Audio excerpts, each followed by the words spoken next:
Good afternoon. I don't know, what day is it? Wednesday? I think it's Wednesday. Is it Wednesday? I'm pretty sure it's Wednesday. It is Wednesday. It's like, I don't know, just 1 o'clock here. 1 o'clock on a Wednesday. And we're going to get some stuff done. I already kind of started. I'm going to do another slightly fancier. Hopefully the mic and everything is working. Chrome is all screwed up on the computer again. Chrome just they make you use Chrome and yet Chrome just keeps screwing up. Anyway, this is a bunch of cherry that I cut on the CNC this morning to make a serving board, not a cutting board, but a serving board. And I cut the swirlies like I did the other one, wherever it went. It's right here.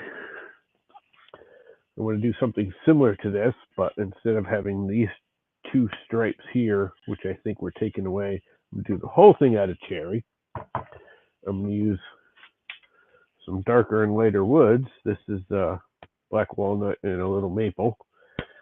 I'm going to set them in there and clamp, but I'm going to do it like 2 or 3 times. I'm going to glue it all up, let it dry, do another cut, glue it up, let it dry, do another cut, and make it all kind of semi-randomly swirly. So that's what we're going to start with. And this needs a mild sanding. I cut it on the CNC, and then I only half cut it because it just takes too long on the CNC, but it does an absolutely beautiful job. So I just cut enough, take it over, cut a little bit so I can ride my bearing on my router, cut out the thickness I need, cut everything I need out of on the CNC, and then go to the bandsaw, knock it open in half, and then over to the router with a flush trim bit and flush trimmed it. So it comes out absolutely beautiful, and it's kind of fast and easy, and it's much better. So all of this needs a little sanding first before I glue it. That's the only thing. I don't know if you can see this, but the CNC, the way it cuts, leaves a little trail mark.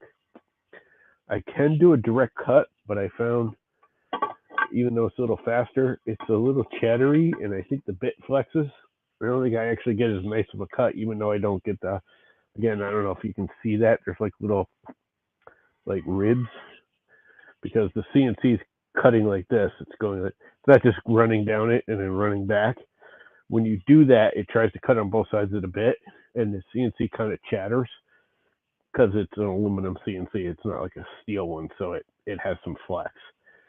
But by doing it, it like cuts and then cuts and then cuts and then cuts. It does like a scalp, so it's only cutting on one side of the blade at a time. So by doing that, it takes a little longer, but it does leave that little bit of a like track mark in it. So we're just gonna lightly sand that out. I don't even think that'll show, but I'm gonna give it a light sanding anyways. This piece of sandpaper is toast. That is a well-used piece of sandpaper. I think it can go in the garbage finally. And I think I'll just use this 150 since it's already got the marks on it. The only thing, I love this Cubitron sandpaper, 3M sandpaper. The problem is it doesn't, the backing wears out. So if it just wears out. The backing wears out, the Velcro wears out faster than the actual sandpaper does. The sandpaper's still fine, but it doesn't hold well anymore. Oh well. So let's just give this a little sanding. I'm not even that worried about getting them all out because they're so small. I don't think they'll even show. I mean, they're barely like microscopic. But we like to not take chances. And it won't be that hard to take it out. I just don't want to round it either, which is what I have a feeling this will do if I do it too much. I think that would, end up rounding the whole face a little bit.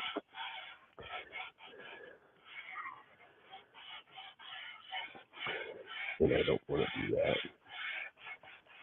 So I'm not all that concerned about overly sanding it perfect, because, come on, I'm having one of those days where everything I do is just backwards.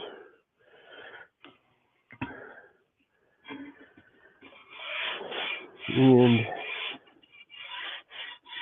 sand this out a little bit.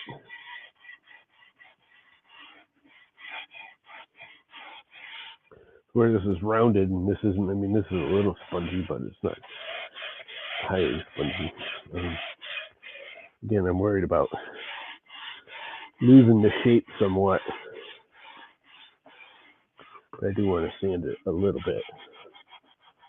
That, and I think I have to get a new guide bit, because you can actually feel, I think the bearing on that flush cut bit is a little worn out, because it's a little off. Like there's a lip.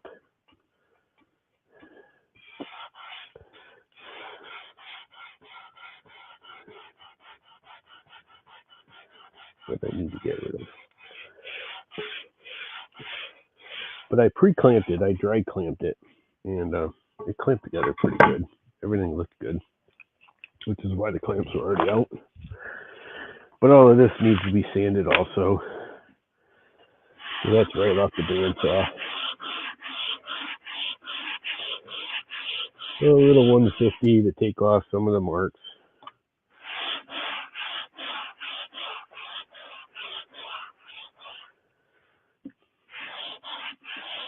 How do you guys like my pink mat?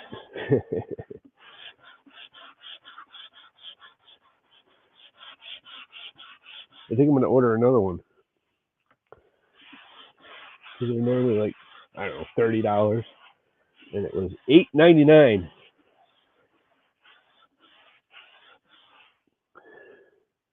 And it's way nicer than, I've been slowly upgrading these silicone mats. Just kind of, I got some Super T-Pos to try them out. And that's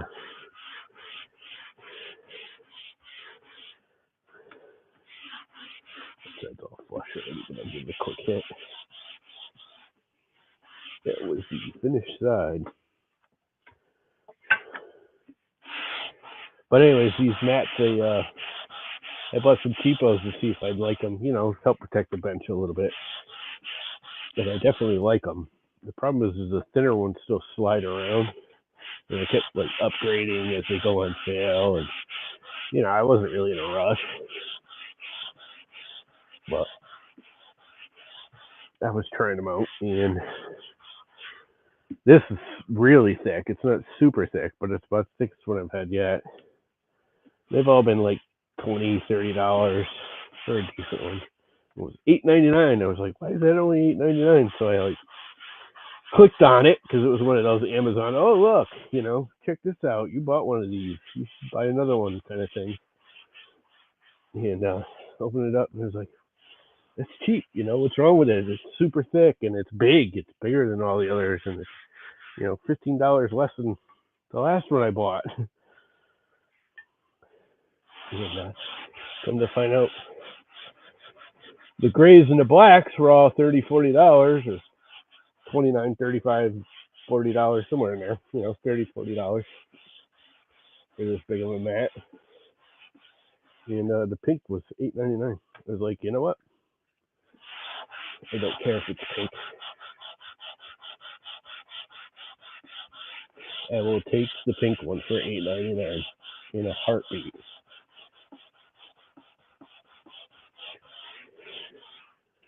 Now, this isn't going to completely get rid of the sawtooth marks, but when you clamp it up, the wood's soft enough and it goes in that arc.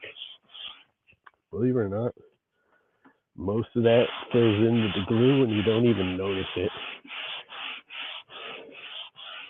Because I kind of did some tests, and I did that one. That one I didn't sand at all. You can't even see the marks, but it cut a little cleaner, a little thinner too. Trying to make this a little thicker, you know, this way. height-wise, when the actual board's done. So those are fairly decent.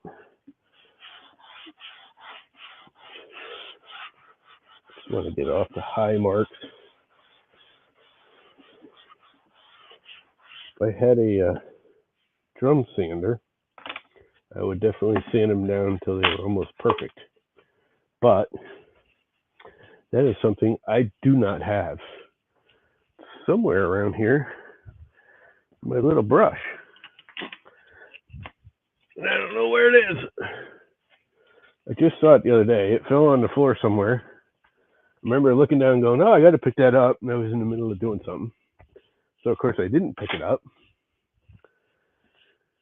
And now I don't remember where it was. I could just run the vacuum, I guess. It's just so very noisy. The vacuum is so very noisy. But it looks like I'm running the vacuum, which is probably the best bet anyways.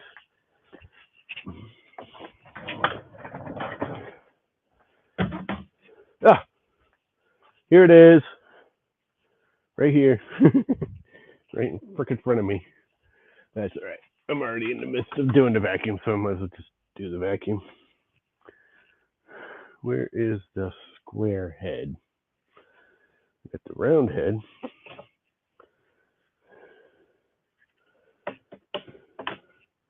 Round head will work. It's a little tight. It might suck up onto the silicone, but it'll work. Oh, the square head's on the vacuum. Everything's right in front of me today, and I keep looking for it, even though it's right in front of me.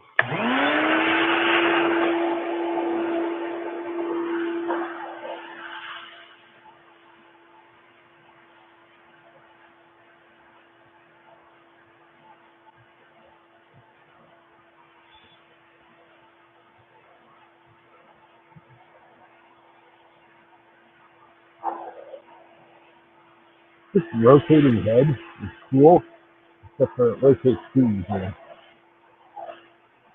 Usually it is just rotating, which is why I don't use that.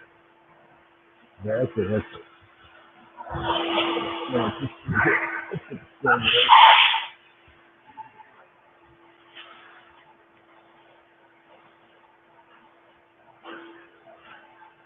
I have already beat the crap out of this mat.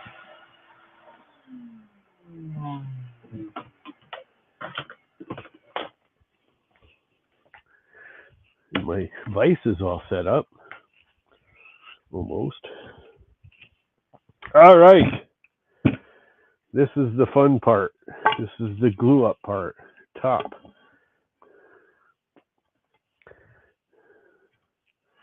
Top. You go like that. That gets squeezed in there. Let's do a little glue. I'm almost out of glue in my glue bot. I think there's enough.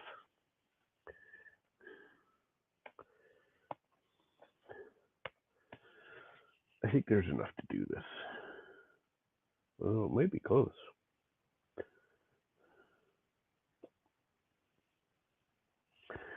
Glue in. Oh, I forgot to make a. It's gonna make a corner clamp thing on the 3D printer during lunch. And of course, I forgot. I forgot. Oh well. Gluing.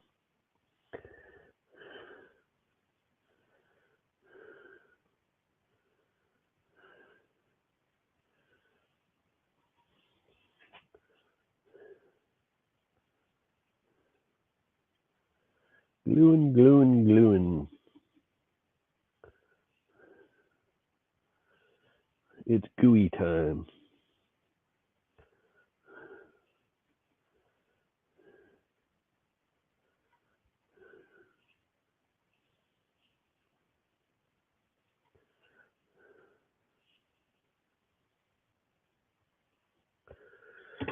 All right.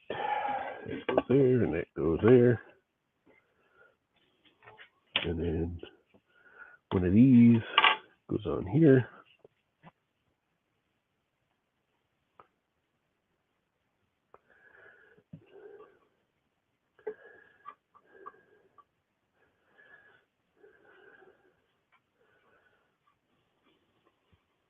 and spread the goo. Must have the goo. Come here, goo bottle. I'm going to need more clamps. But not yet.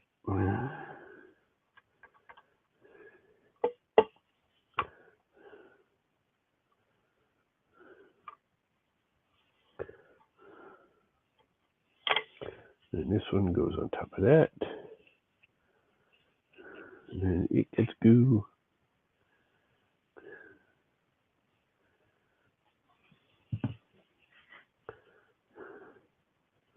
And everything gets gooey, rich and chewy.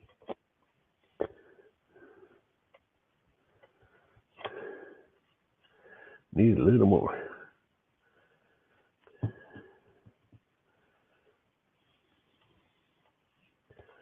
Gooey, rich and chewy. And then that gets on there.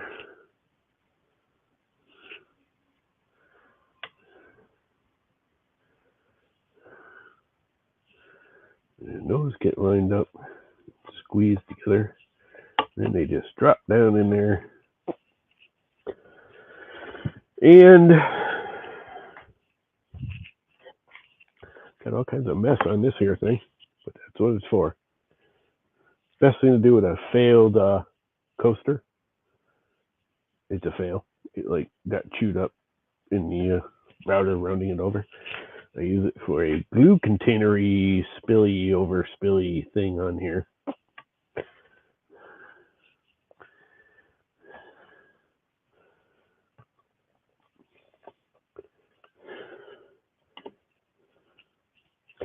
All right, here's the fun part, trying to keep this thing from moving around. Which it will to some extent. But you just clip it down, and those boards in there will slide around, and you get it almost to shape. And then you get out the rubber mallet. And I'm not worried about it being absolutely perfect here and here. When you clamp it where this is an S corner, I don't know if you can kind of see it. These are going to try and go this way because of the way the S corner is. But you can adjust it with a little persuasion. And you can clamp it. I was going to make like little corner things so I could put an F clamp across there, but it don't.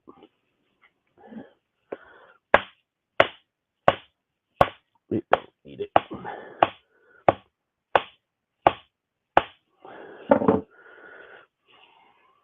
I can get it close enough. And again, it don't have to be perfect because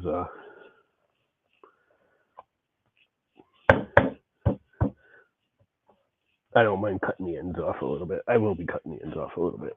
As you can see, everything's a little long.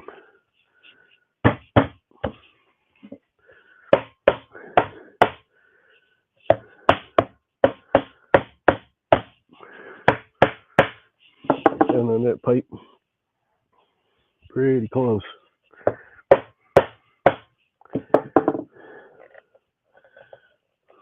And then squeeze it tight. Like really tight.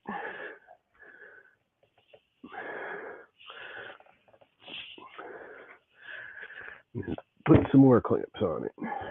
But one thing I want to make sure it's doing is not riding up anywhere.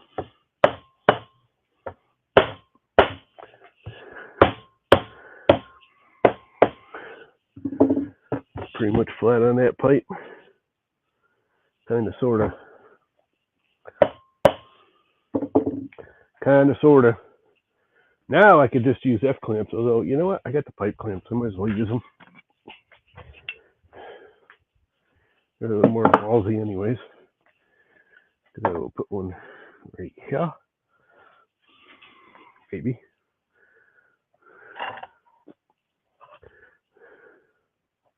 I should lift this up. Screw it. I'll get plain. Probably going to leave a little black mark, but clamp that down. Put one here-ish.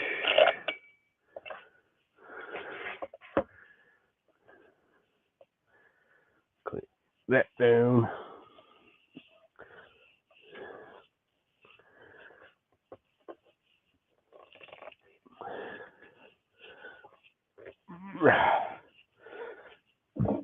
I think I got one more small one. I do.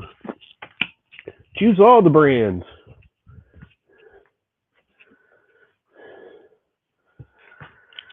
I got some Harbor Freighty ones. I have some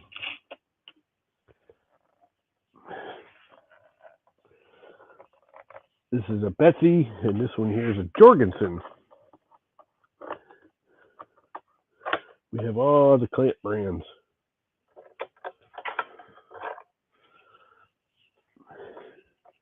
And clamping away.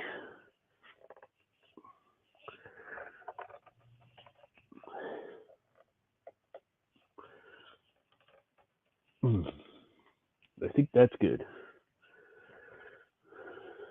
I think I can live with that.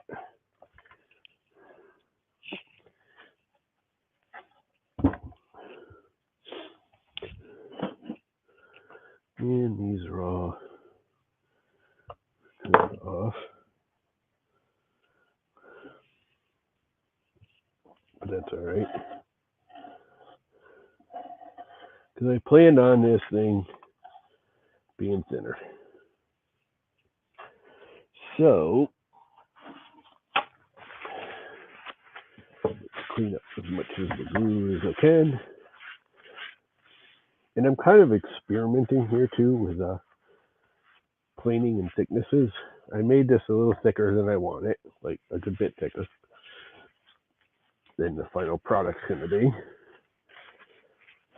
I'm hoping for like 7/8, and it's like 1.25 inches and 3/8 now. And I'm not going to plane anything. I've got it pretty close to flat.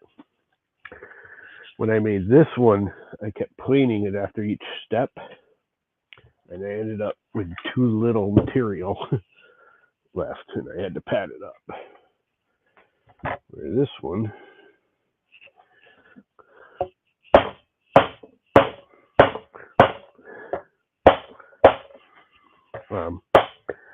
I'm just going to keep gluing it and, get it close. And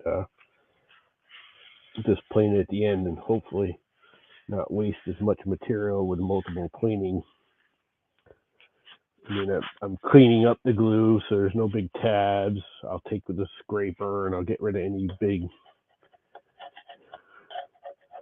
nubbulins. But in general, I am not going to plane it between orders of operation. Might have to let that back down, but that went down somewhat. That's why I'm pounding on it. I'm trying to get it as close as I can to flush and flat. I'm using the pipes as an idea. I'm not going to end clamp it because, again, I don't think it's that important.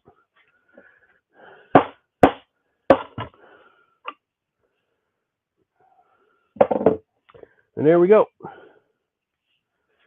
That's all glued up. That ended up being thinner than I thought it was. Oh, well. It's still well over 1 inch. So if I have to plane it down to here, I don't know if you can see it, whether this is much thicker than that, and it's kind of flush on the bottom. It should be all right. Matt, what is up? How is life? So there's that all clamped up with its little swirly in it. It's swirly. See the swirlies? It's going to have swirlies in it. I'm going to put another one across here and then one in the middle. It's going to be a swirly board. Let's get it out of the way.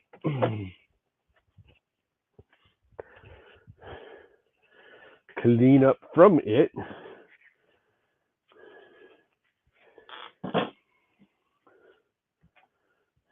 Put stuff away. That's the other thing I'm going to do. Me and my brother were bullshitting. I thought about it the other day, and he said the same thing. He's like, we should do this. I'm thinking about making a small cart that is like a tool cart. So when I'm over here working, I don't have to keep putting the tools on the table and they get in the way. And I have a little cart here that drills and bits and all the stuff. I could set them on it instead of on the table. So the table will be strictly for whatever I'm working on. And then the tool cart will be, well, for tools on the cart. And then I'll be able to like roll them over. I won't have to walk back and forth and back and forth and back and forth and back and forth. Oh, that sucks. Sorry about that. That bites, dude. Was it old? Wasn't that old, was it? That bites. I may have to go to the pharmacy. I forgot about. Well, I can't. They close for an hour to let them have lunch because it's a tiny little town. They don't have a lot of employees, so the pharmacy now closes for an hour. 16.5. That's pushing it, depending on the breed. Some breeds live past that, but that's still pretty old for a puppy. Oh well, it still bites. What I think I will do, since I have everything kind of sort of set up, is figure out, I might have to bring that board back here, figure out what I want to use for woods for the next little swirly stripe. So I'm going to make them all a little bit different. Just a little bit different.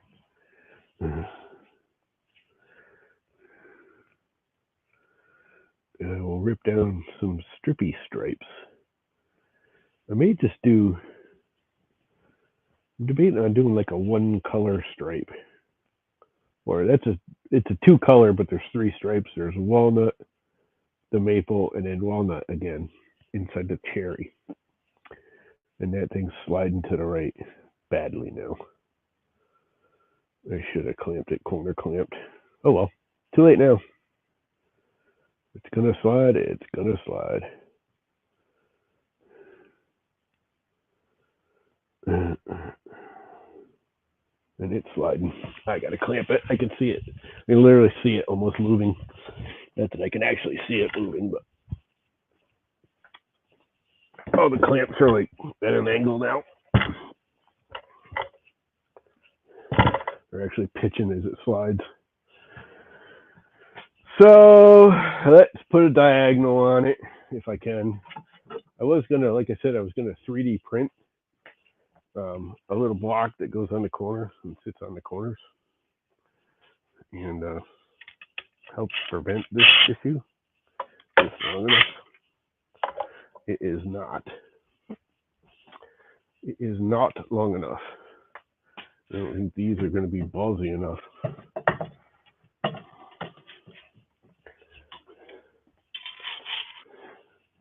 These are kind of wussy.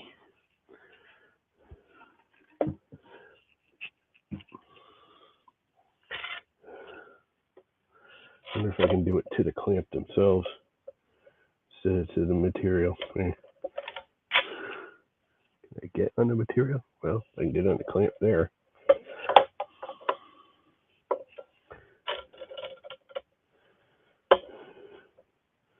The problem with F clamps is they got this stupid rotary head, which I get why it's there, but it just makes it so it walks off as you tighten it.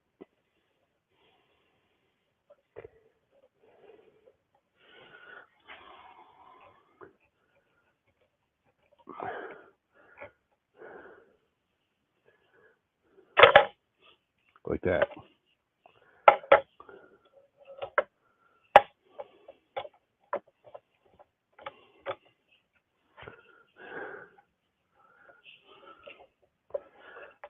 Oh well, I think I'm going to just leave it. It's only about 1/4 of an inch, if that. There's no way to clamp the corners because I was a dumbass and didn't make corner clamping box. Unless I can do it to the clamps themselves. Which, yeah, it's not going to hold.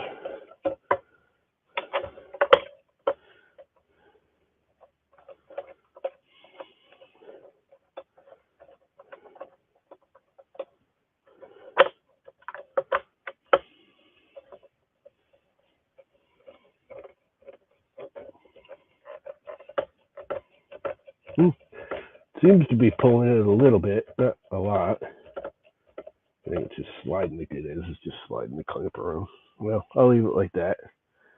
Keep it from sliding anymore, I hope. I got to make little corner clampy things. That's what I got to do.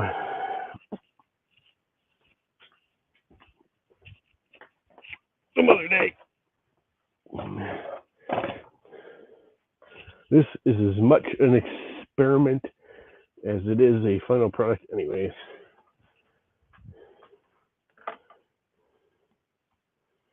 You know elephant hunting dogs? No. I know. I'm not a big dog breed person. I like dogs, but I'm more always had mutts. Good old American mutts. Mix of whatever happened to be screwing around that day at somebody's house, and they had puppies. Always had dogs up until recently, but I said they were always mutts. Mutts. All right, what else do I want to do? I need to shim this. The jointer behind me, I put the helical blade in it, and the bearings aren't sitting straight. And from what I can tell, I need to lift it approximately about 0.2 of a millimeter. I'm getting a pitch to it. Because with the old original head, you set the height to the table. So even if the bearings were slightly off each other, it wouldn't matter. You just, you set all your blades slightly off and everything works. Because they all just work. Because the blades can be counter tilted to make up for it. With a helical, you can't. It has to be perfect. And the frame of that thing is not perfect. So I have to shim up the back side and then re-level the outfeed table. So what's happening is when I feed the board through, on the back side, right side looking at me right now, as I feed it through, if I adjust the table up to what feels like the right height on the right side, it's too high on the left side. Everything works, but you get kind of a weird tilt as you push it through. And if you lower it down to what should be proper, you run it through, you pick it up and try and run it again, and the edge will catch, which means it's tilted to the table. The blades are tilted to the table. And I did some tests and ran some boards through, and you basically run them through and stop halfway and kind of measure the thicknesses. I'm about 0.2 of a millimeter low over there. I was going to buy some shims. I've been thinking about it, and I had others say the same thing, and my brother said the same thing. At that size, just use tinfoil. And I happen to have some tinfoil right here. So if I pack the bearing with a little bit of tinfoil. What is up, Mike? Never let the machines win. How is life? Why is everybody on YouTube? Go over to Twitch. Twitch is better. Actually, Twitch isn't better. I agree. Twitch kind of sucks. Twitch sucks for the chat, unless it's good for some people. Like it when they do all the interactive crap. See, this is the problem with tinfoil, though. I think is I'm not going to get an even plate because it's all wrinkly. Wrinkles up on you too easily. unlike a actual stainless steel shim. But I actually got that pretty flat right here. Right there.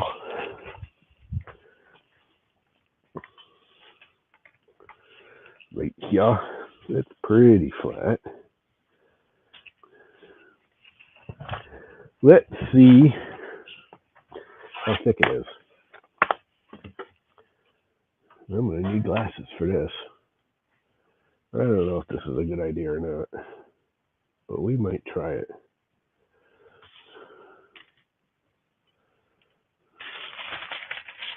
We have 0.01, 0.07. So that's pretty darn thin.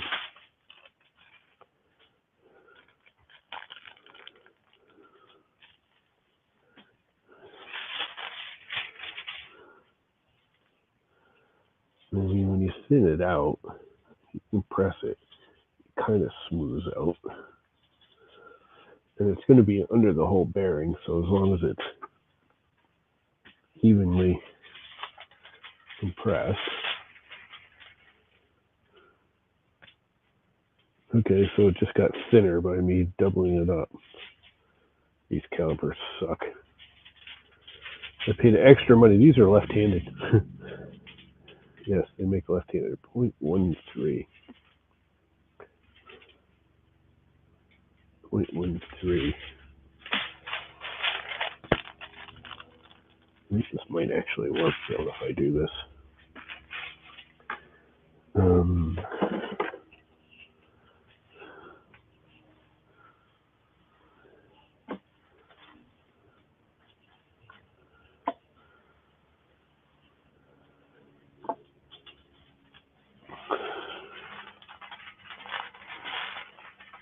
Probably not the best idea I ever had, but it might just work.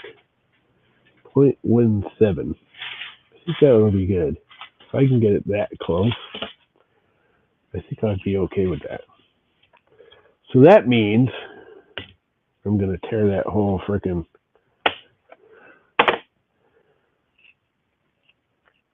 jointer apart.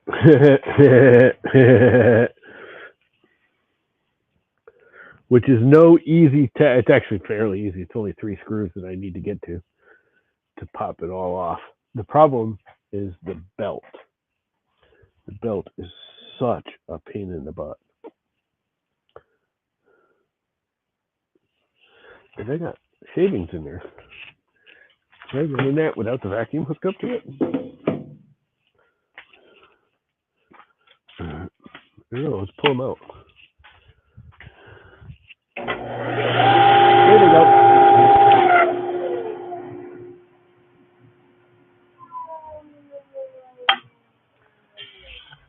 I bet I was running it, forgot to hook up the vacuum. Kill the power. Kill the power. Power off. Power is off. So, do I want to go through the whole tearing that thing apart? I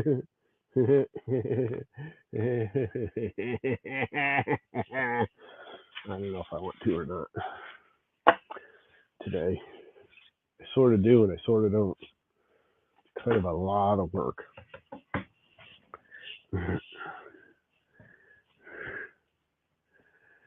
It's I shouldn't say it's a lot of work. It's actually not all that much. It's just I don't know if I want to get into it. The belt is the hard part, getting it back tensioned again. Which I think, let me spin this thing around. I think, no, I got nothing to go to.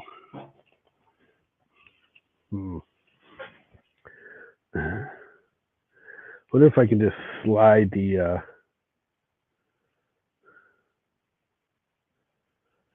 pulley off of the freaking thing and then slide it back on. Which would be the ultimate way to do it. Oh, crap. Crappity crap, don't look back. I forgot I had this tripod. I just found a really nice tripod.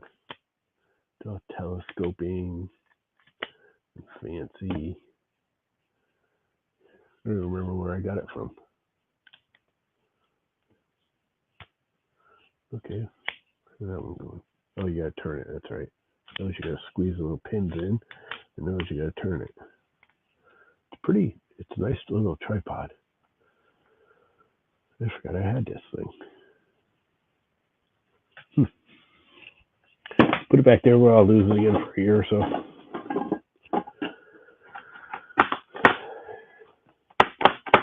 I should just do it, huh? Get it over with. Take about 2 hours probably to do it from top to bottom. The hard part, like I said, is going to be getting the belt on and on, back on. Getting it off's easy. Getting it back on might be the hard part. Let's go for it. Let's just do it. How's that sound? Let's bring the camera over so you can sort of see what I'm talking about here. We will start right here. The first thing we need is the baby screwdriver and the magnet head. What did I do with the magnet? I was cleaning up today and put everything away, and now I don't know where I put anything. I need the magnetic dish. What did I do with the magnetic dish? It's over here. I know it is. I have a little dish with a magnet. So when the take screws off, like I'm getting ready to do, I don't lose them. Because I do have a habit of losing them in the washer. But by throwing them in there, I don't lose them. I should retape this, I guess. What I mean by retape this is just a cover for the blade, so when I slide the fence forward, the blade isn't exposed on the backside. It's really not important, but it's a safety feature. But it likes to rattle and vibrate where it's metal on metal. So I put a layer of electrical tape on either side of it, so when I screw it down, it's got a little padding.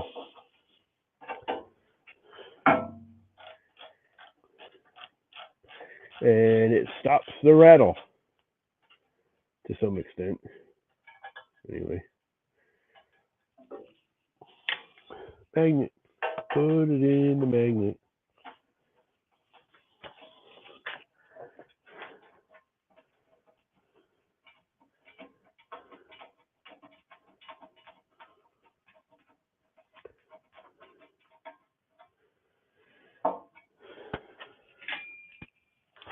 And this is why I got the little one, just so I can get under here,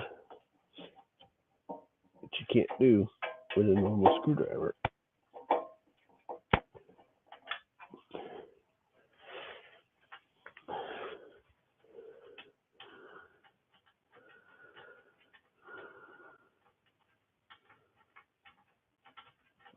I should probably unplug this thing. That would be a good thing. I mean, it's got no juice, I know, because the wall unit's off, but more so I don't have the cord dangling, dragging around. And just for that extra bit of safety, knowing there's no juice going to it. One guard gone. And let's unplug it, because I gotta roll it around anyways. Because now we have to get to the other side. And actually, while I'm on this side, I should just take the fence off here, huh? Let's see, where's that nut?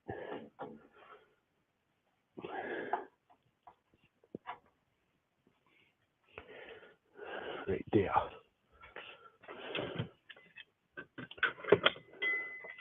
This is the other thing that's a bitch. It's getting this readjusted afterwards. But that's all right.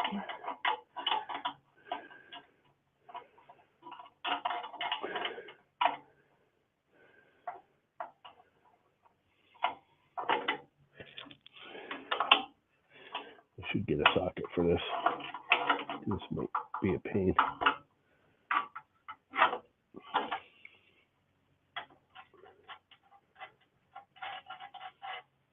There's one. Rolling away, rolling away. Magnetized for you, baby. See if I can get the other one.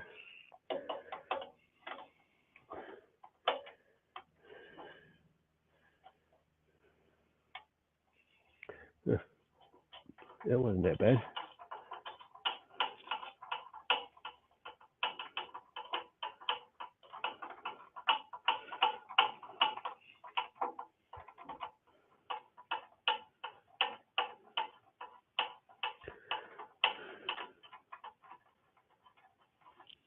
I almost wonder if I can get to the bearing right here.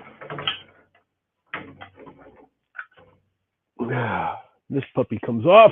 You set it out of the way. All I got to do, I don't know if you can see it. Can you see it?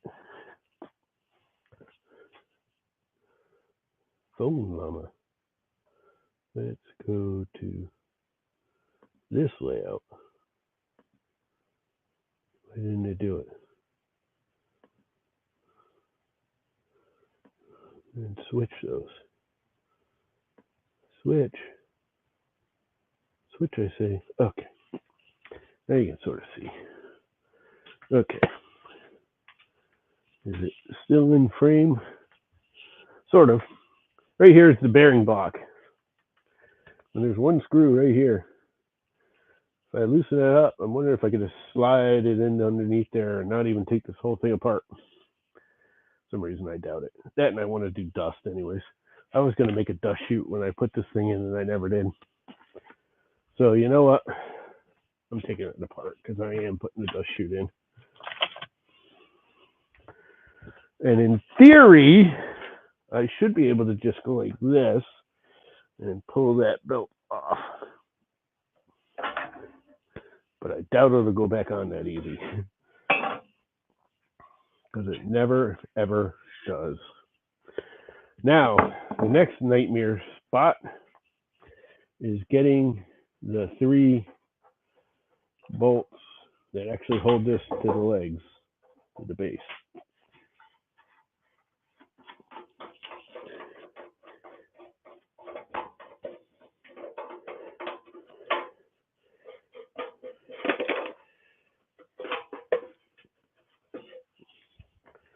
Underneath here. You gotta actually reach up into here. There's 1 here and then 2 here, right? Is there 1 here and 2 there? Either way, I want to take this off so I don't break it when I flip this thing over on the bench. That's what would happen if I flip this thing over on the bench. I would just break this.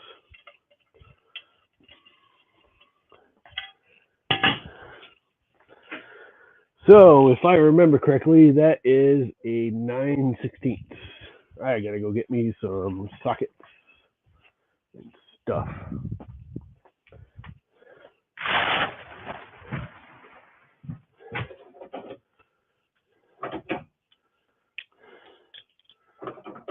Let's get a variety of sizes. So no matter how bad I misguess, I have what I need.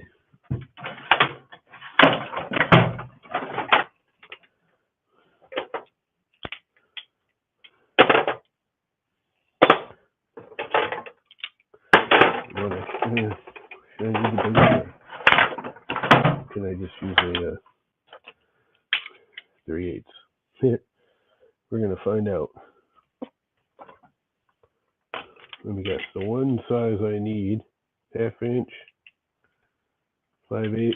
May actually be 5/8. Did I grab 5/8? I did. The 9/16 I think I need. I ain't got here. Of course. This is 9/16. That is a 1/2 inch. We got another 1/2 inch. 19/32. Everything but what I actually need.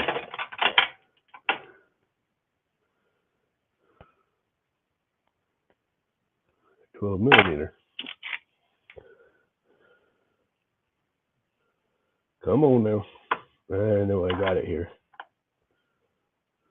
9/16. There it is. All right. I think I got everything I need to do this. This is a little bit of contortionist act, and I think I'm going to want my little stool. I'm also going to want to clean off the bench before I get it all disassembled, so I can just pick it up and put it on the bench. So this is where that tool cart would be great, because all the stuff I need, there we go, I could just put on the tool cart and go back and forth. But for now, it's going on the table saw. Clean all this off, clean all this off, put the water jug out of sight, put the goo out of sight, where it won't goo up anything else. Keep this around. All the parts can go over here for now. Pencil can go away. Screwdriver I'm going to want. And let's bring this here stool thing that I made 100 years ago over, so I can get up underneath there, because it's all up underneath. And I'm pretty sure it's 9/16. I'm not positive.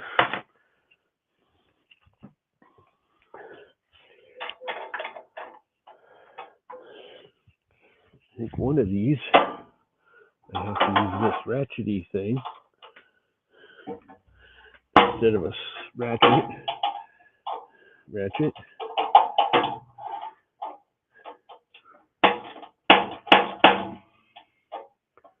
And luckily I just did this, so all I gotta do is get it started and they hand right out.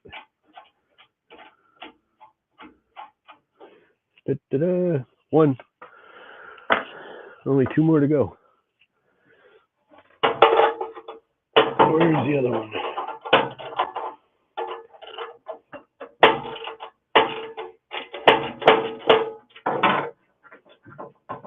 Two. And it is 9/16, which is what I thought.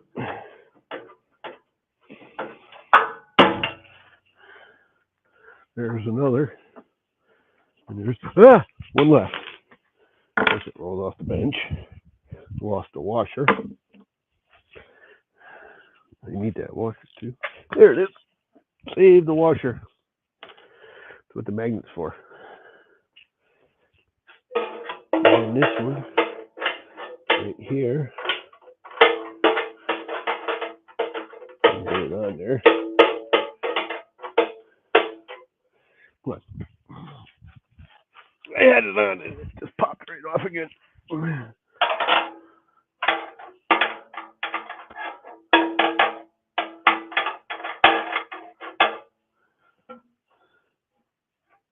Ooh. Going the wrong way here because I got it upside down. Where am I? Does it matter? Yes. Yes, it does. Not quite enough.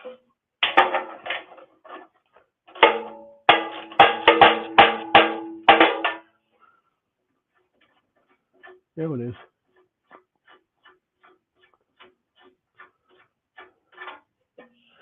And now, oh baby, get up off the floor, you old bastard. Stay. Now, I get a hernia and pick this monstrosity right up off the bench. And I basically have now a tabletop jointer. Rough.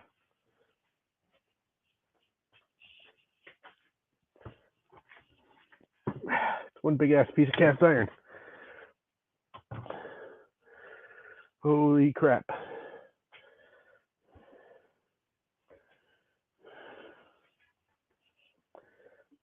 I probably shouldn't have put this silicone mat on there because I'm probably going to tear it.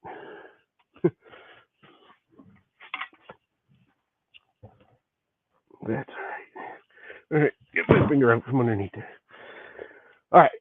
that worked. Holy moly. Let's do a little cleaning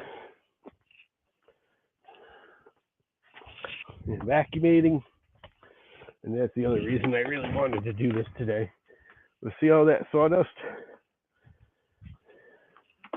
I think I can prevent about 90% of that with literally some cardboard.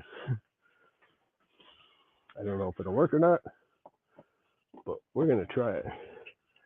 So all this sawdust, I think I could take a piece of cardboard and just put it like right here inside that and right here, so it all just naturally falls there and the vacuum pulls it out.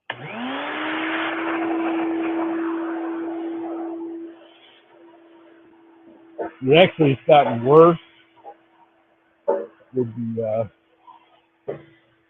helical head because it's smaller chips. The bigger chips got sucked up easier, fell down the grooves easier. There, the old straight blade head chips were bigger with the straight blade, so they got vacuumed in easier. I know you can't see it. Well, take the phone and kind of go like this. See them all packed in here, which you don't want. Like this, if I take and just put a piece of cardboard right here or right here even, just kind of bend it into this, it'll all fall and just go in that chute. Hopefully. We'll see, because I think I'm going to do it, if I remember. If I remember. Vacuum. Let's vacuum up some stuff. More vacuumating.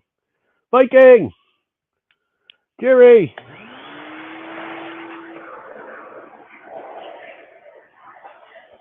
It's tearing some machines apart again. With my brand new helical head on it, I'm already tearing it apart. Because the brand new helical head isn't sitting straight.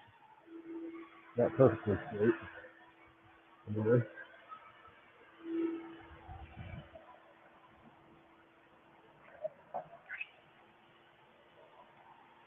I think I'm going to fix that.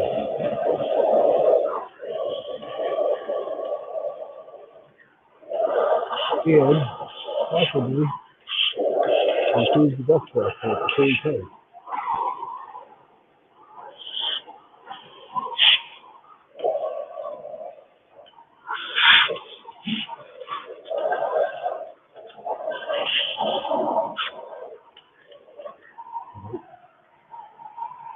I hope.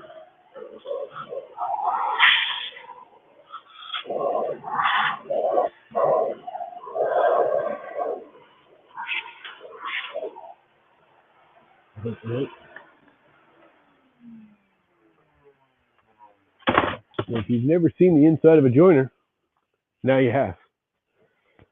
This is a jointer. It spins ahead, which you guys can't see. Let's make it so you can see this pretty helical head.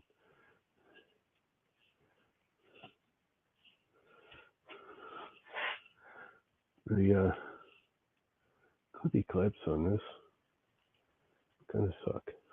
There's the head, that's the bottom side.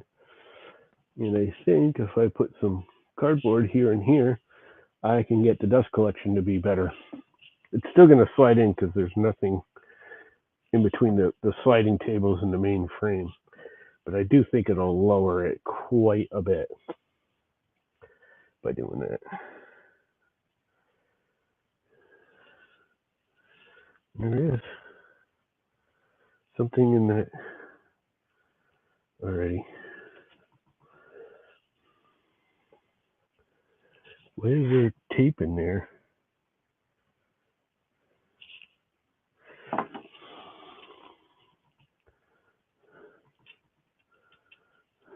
There's like tape under the bearing. That's actually the side I still have to raise more. And this thing should move smoother than this. Not that it really needs to move at all, because once you set it once, it's kind of a set it and forget it piece. But it should move easier, like this one does. Okay, now we're on the blade, huh? Yep. And I don't want the blade on my brandy new rubber mat. So let's put a piece of scrap crap under there. So I'm not sitting. Oh God, this is heavy on it.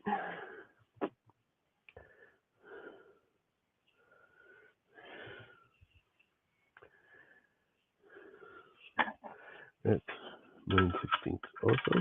Yep.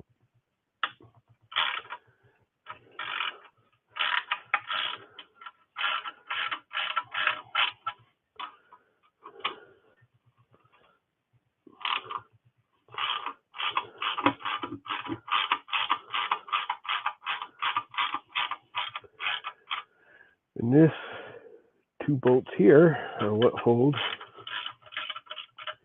the whole head on.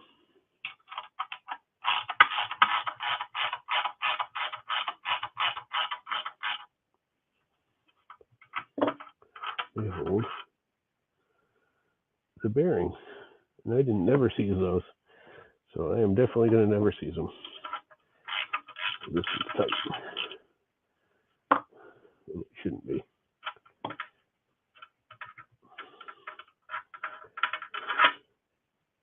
And I never seized these last time.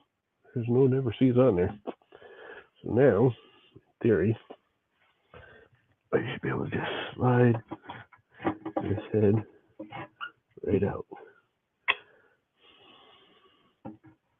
Hopefully not cut myself doing it.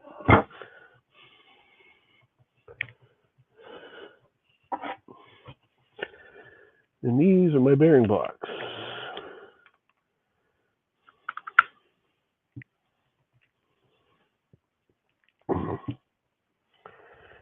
Somehow or another, some tape got underneath this one. You would think would throw it out, but it's actually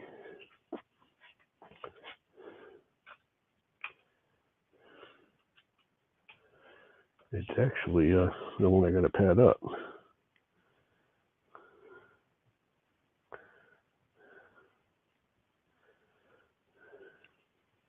So basically, I need to add 0.2 of a millimeter, a full 3D printer layer height onto here. So when it sits on there, right, because right now I'm going to exaggerate, but right now the head is sitting like this. So when I run it through, either this side is getting cut too much or this is hitting the outfeed table. Blue tape? No. No blue tape. This thing's really expensive. This is like, this head costs more than this whole machine does. Just for this head. My brother gave me this for Christmas. It is nice. But, like I said, I have to lift it. And what do I do with that tinfoil? I had it all out here. I had it all cut and measured, thickness-wise. So literally, all I have to do is wrap that onto there and pin it back up. In theory, anyways. In theory, anyways. I have a feeling there's not going to be that easy. I have a feeling it's going to either wrinkle up or crush down when I go to tighten the bearing down on it and be less. But quite honestly, if I can get half of it, that will probably be enough. If I can get half that thickness, what I need to take off or add onto it. That'll probably be well within specs of what I need.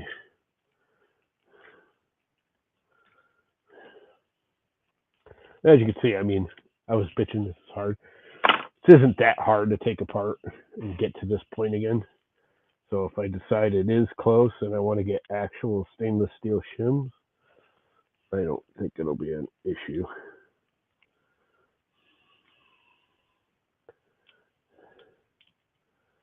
To go out and buy some actual stainless steel shims. So that's where I want it. Right there. Make sure it's not rubbing on the head. Not in the way of anything. And I'm not having blades contact it. Oh, and it's this one I want to do it to too. It's a pulley side I need to lift. Aha. So this one can go right back in here. I actually should be able to just. I'm going to put never seeds. Where's my never seeds? It's right here, I believe. Where is the can of never seeds? From the 1960s. This is literally, you can see it's military like green. This is from EB. From literally like the 1960s. That's how old this can of never seeds is. This is what they use on submarines to keep bolts from locking into place from the salt water and crap. So I just snugged that down. This thing's all like mounted on the inside. I'm feeling with my finger now. I gotta look at that. It might be an issue too. Oh no, that's just the stop lip. All right. Like a lip in there to make sure it stops at the right spot. It's weird that it's a double lip like that, but sure. So need a little loose. Slide this whole thing back in there without like cutting my fingers off, because them blades are sharp, without dulling them on the cast iron, which I should have thought of that before. I should just lift it up. Let's see, what do I got? What do I got? Let's lift it up in the air. These will work. Let's lift the whole machine up in the air. Oh God, it's heavy.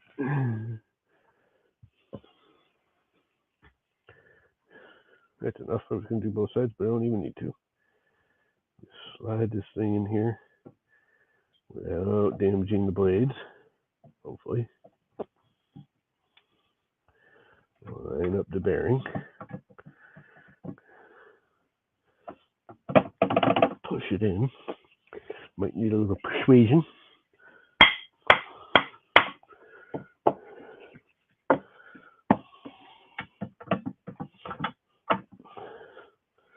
Yep, it's going to need a little persuasion.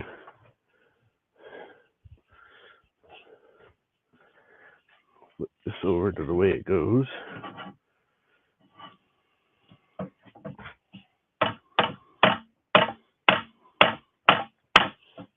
Don't want to go. There it goes. Just felt it kind of pop. No, it really didn't go. Okay. Maybe I better mount it on the bearing first. Look at that. Went right on. What's up with that?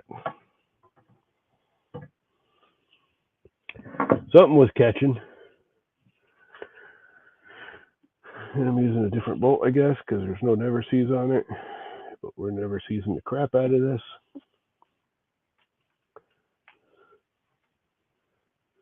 Can't really see what the hell I'm doing, can you? This thing has like click stops, but they're too far.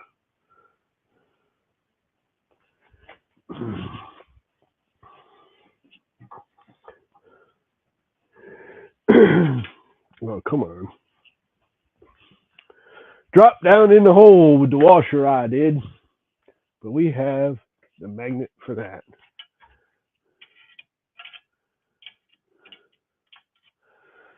Got that washer right back out, I did.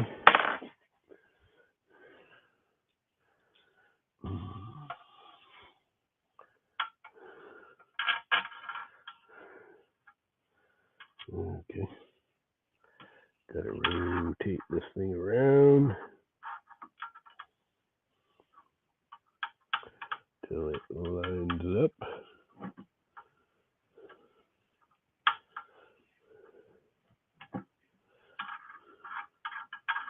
Starts threading in. There we go. That caught. And then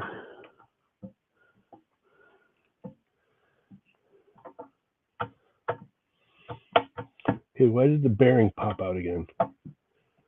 That's screwy.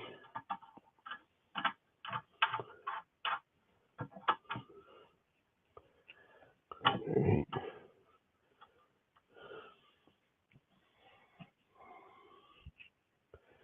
Line that up. Now we want my little piece of tin foil here. And again, I should probably be using proper shims, but this is probably enough. So it isn't going to matter that much.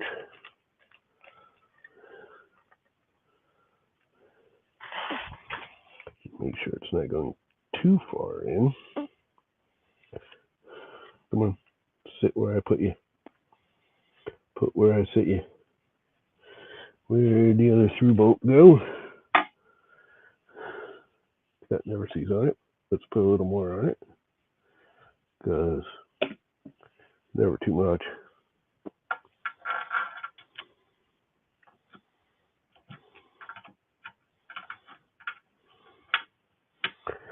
I'm probably going to have to put a hole in that tinfoil. I was hoping the bolt would tear right through it, but I don't think it is. It's not.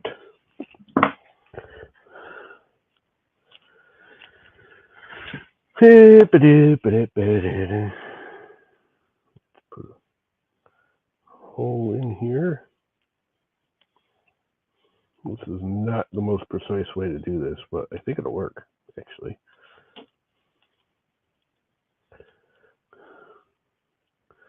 I actually think this will be just fine.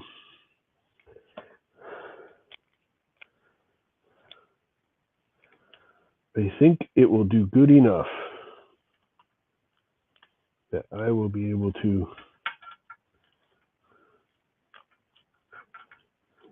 be well within specs.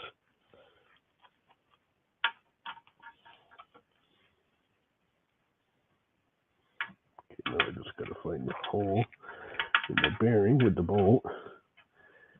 And I think that's it.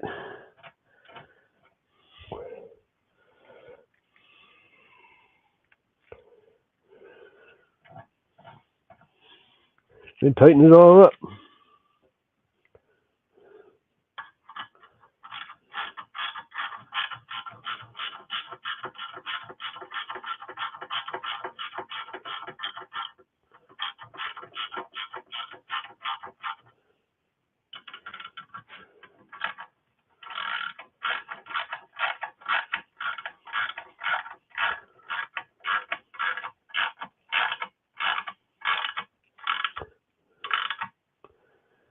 There might be a way to check this, but I have no idea what it is. Other than doing what, put it all back together, hook it up, and run a board through and see if it changed the height.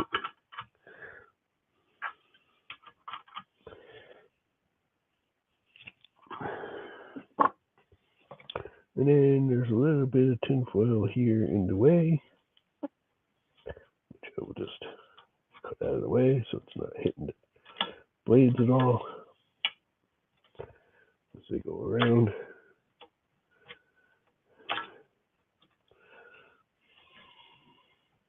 So I can just bend it out of the way.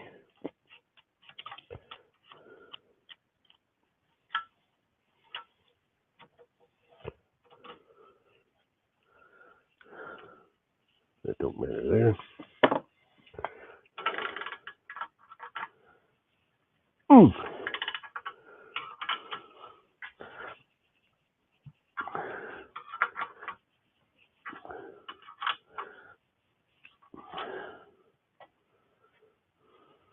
And it seems to be spinning good. So the next little weird thing I want to do is put some cardboard in here to make all the dirt and sawdust go down. I don't even think I need cardboard. I'm wondering if I could just use a piece of paper. Literally just put it in here like so.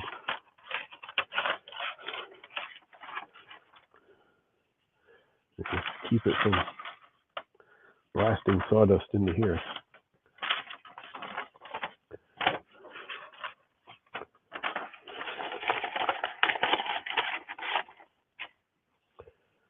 Like that. Just cut it to whatever height this is. And that just shields this, inch and a half that it's shooting all the crap in. I mean, some of it's getting, I don't know, you can't see it, but there's a gap between the case and the actual table, which there has to be, so the table can go up and down, which some of it I'm still sure is going to get in there. But this might cut it down quite a bit, I hope.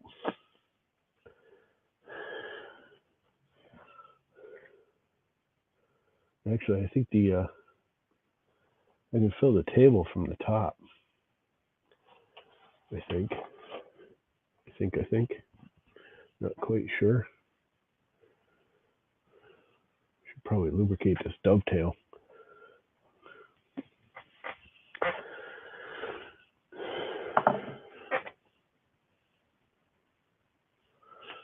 Coulda, shoulda, woulda, didn't. I don't know if that's going to be enough or not.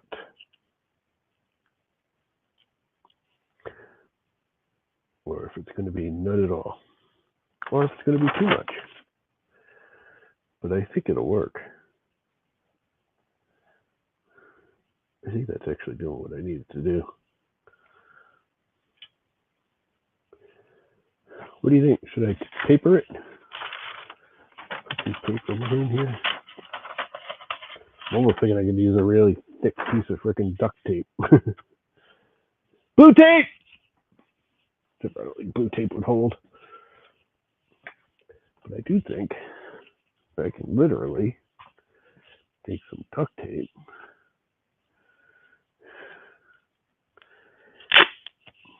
That's almost enough.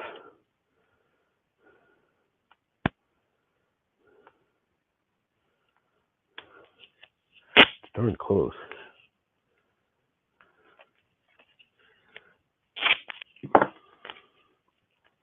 Literally put it right here, like so.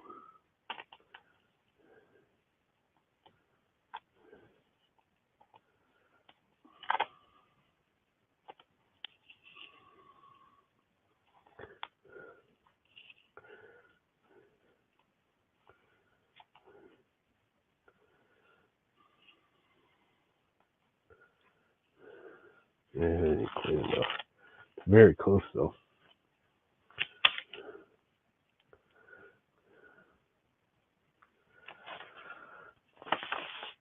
Very close. It is. Again, I'm not trying to get it perfect. Where are doing my scissors? I had scissors out there. Right here.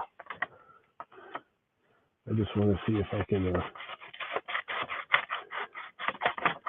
cut some of the sawdust migration out a little bit. Just a little bit.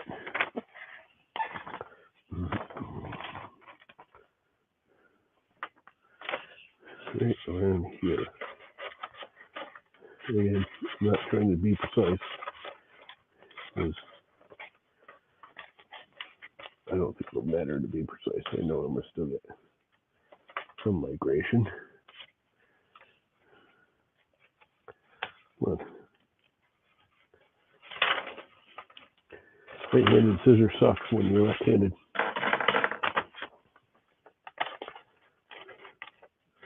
And that fits in there like so.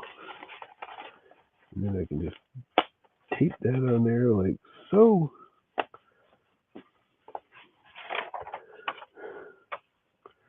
And then cut this off right around here like so.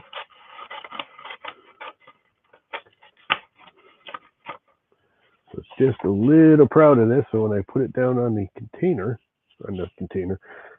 cabinet, it just bows it.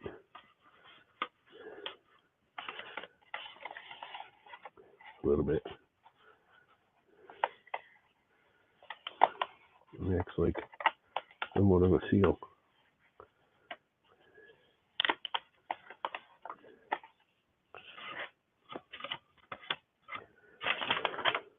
It might just work. Then again, it might not. But we're going to find out. Can't hurt anything. Certainly can't hurt anything. Right.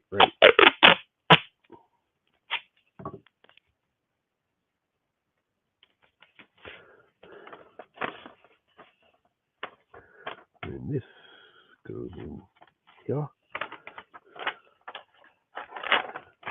Just a hair thinner.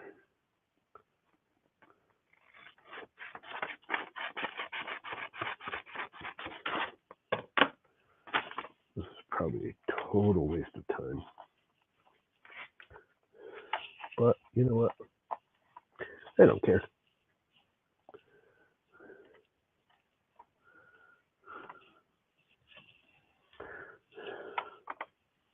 I just don't care. Then the height's right around here. So go up a little bit.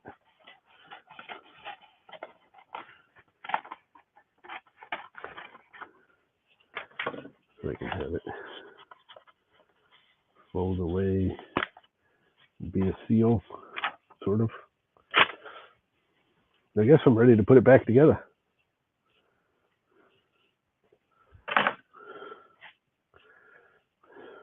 Put her back on the bench. Everything cleaned up over here. Sure is. See, now what I'm trying to do with that there paper and stuff is trying to get it so it sucks right down into that hole right there.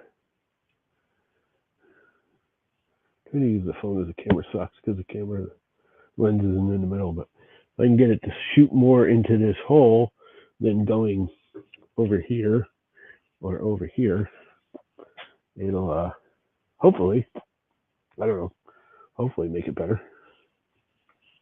We'll find out.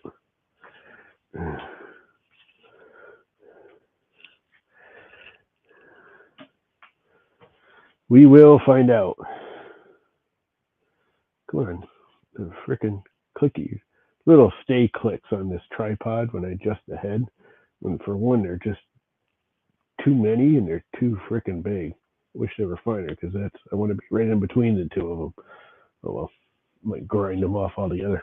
Don't really need them. All right, this sucker is heavy. I got more sawdust in here that I just found that I want to clean out. So a little vacuum in.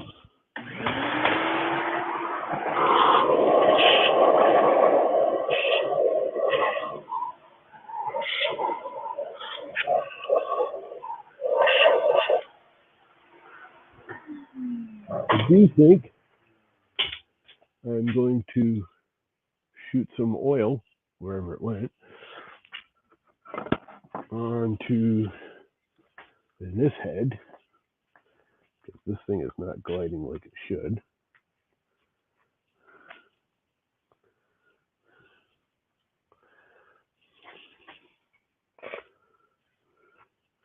So a little PB blaster on it. Not that you move that. I mean, you pretty much set that and you never move it again. You move it like once every 5 years when you would do what I'm doing now. And yeah, time to pick this monstrosity up again. Oh, this thing is freaking heavy. Oh God, cast iron.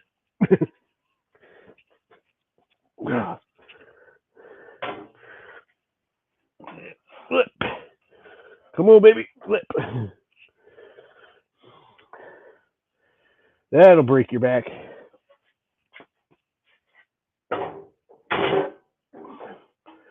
In a frickin' heartbeat.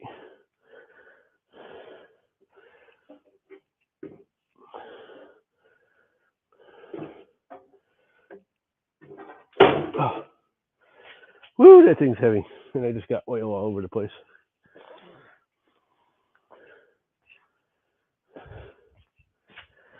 Drag. It's oozing PB Blaster.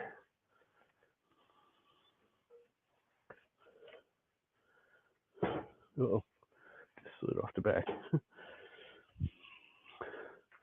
PB Blaster stinks. Puppy into position, which is right around there somewhere. How's my little papery things working? You know what? I think they'll actually help. I don't think they're perfect, but I do think they'll help. Can I get the camera in there? The phone? You sort of see those paper little ducky things. I think they will help. They're lined up pretty good. I haven't actually lined it up with the bolts yet, because it needs to go this way. And then I think I'm actually pretty close, but it's one of those I got to just start putting it together and feeling around from underneath. And we will never seize these.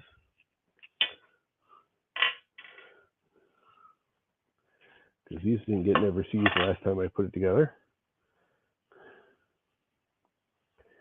Because I like the never seize.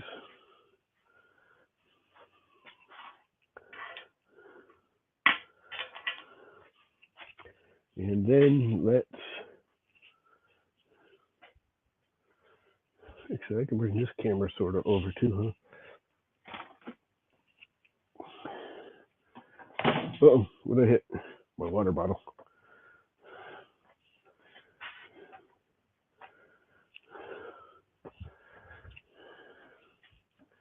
Back this up a little.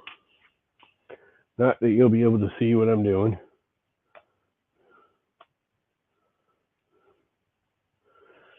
Because it's all up underneath. But there's a little never seize on here. I'm going to need the ratchet. Because once I get it started, I can hand tighten these. This thing's pretty old, and I got to say, I mean, I did clean it up when he gave it to me. This was my brother's. Him and his wife moved, and he no longer has a garage or the space to keep it. And so he knew I'd take it. Okay, where's the hole? That is not the hole.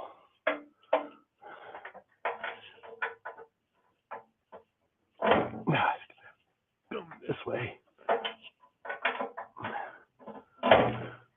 If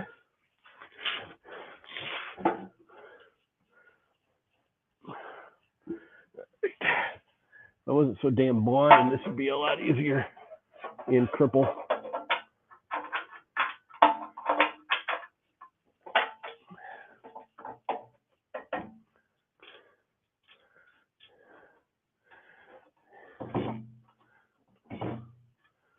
All right, that one started.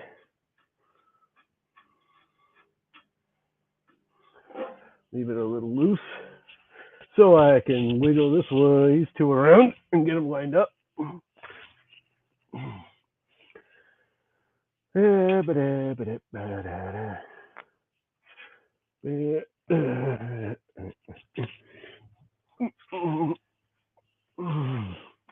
This is fun. Actually, I think this is a good thing. I think I'm going to be glad I spent the time to do this. I hope, anyways. It'll never seize on the bolt, and then it's blind screwing. First, I got to find the hole again. Where is it? Back there. One right here. And the whole thing has to shift that way. And the whole thing has to shift this way. That might be too much.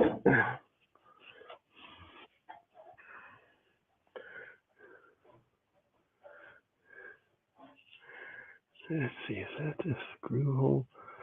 I don't think it is. There it is. Just feeling around. This body has a slot. It's not really a hole. So you can get it close.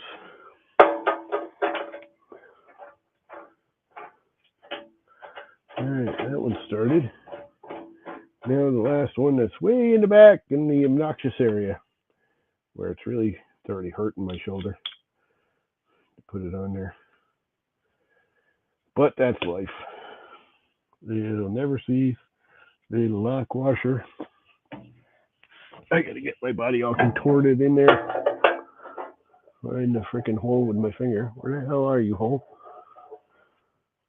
There you are.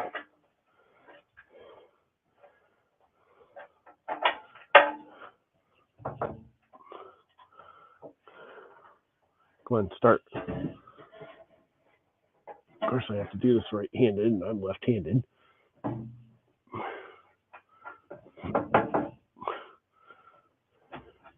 But we got it.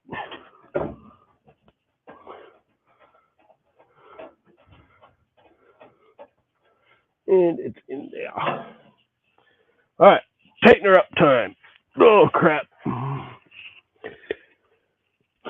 My body can't handle this stuff anymore. I'm too old. I'm too old for this crap. See, shift it that way. Look the wheel down so it'll stop rolling around on me. And start tightening. If I remember correctly, I really can't get a socket in here. Which is why I use this ratchety thing.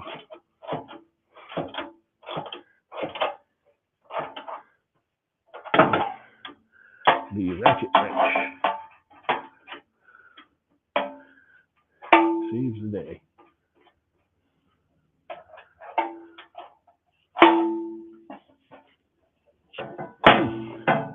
That didn't work.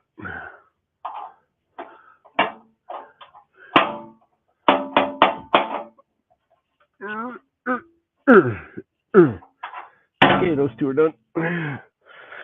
This one, I gotta get them inside the vent hole. And flip this thing, because it actually has to go the other way.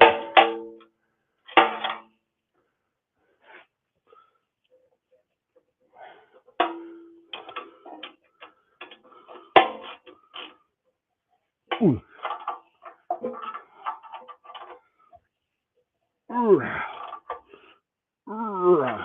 There we go. Oh, locked down again. Well, let's see if I can get the belt on there.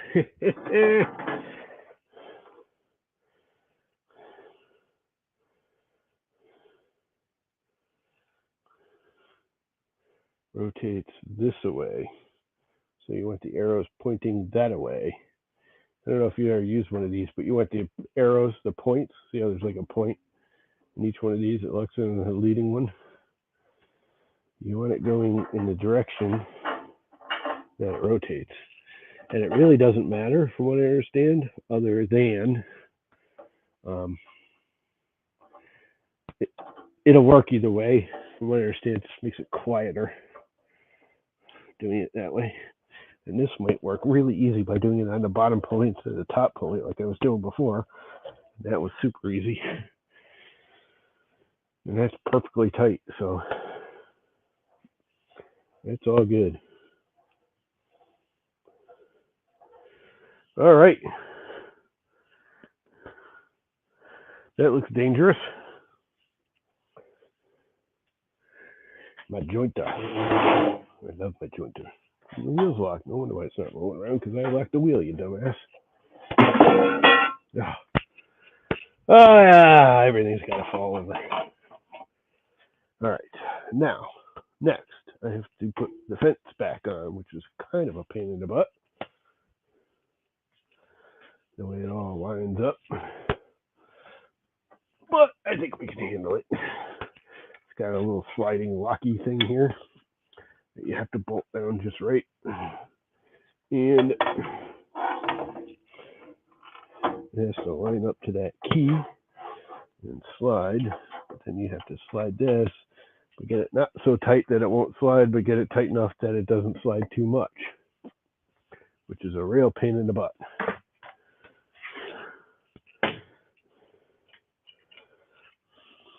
Hey, I moved the camera out of the way so you couldn't see what was going on.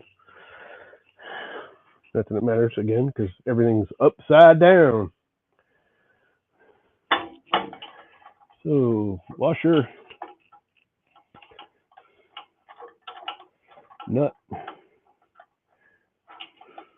Get around there because the slide bolt slid forward again, which it likes to do. And I dropped it. All right, one's on. Of course, I put the wrong one on, didn't I? Yep. They actually have a upper and a lower nut because they're one of those, you tighten one nut to the other nut things. And there's a worn out flat side, and then there's a rounded side.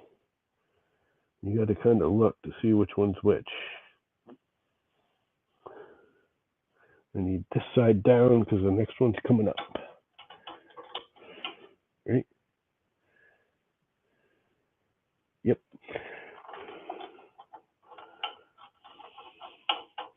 And I don't think it actually mattered originally. I think it was just a nut. I think just over the years of wear and tear, one side's gotten flatter than the other. That makes sense.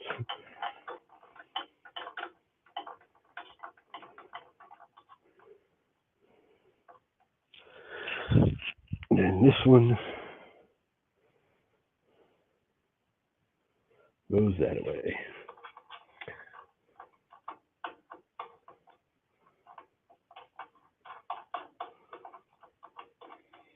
And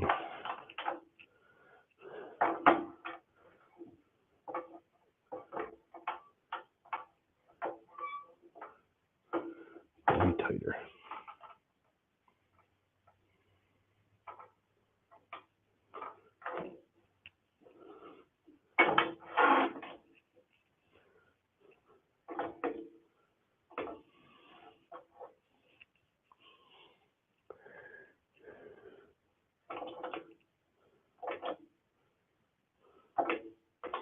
A little bit tighter.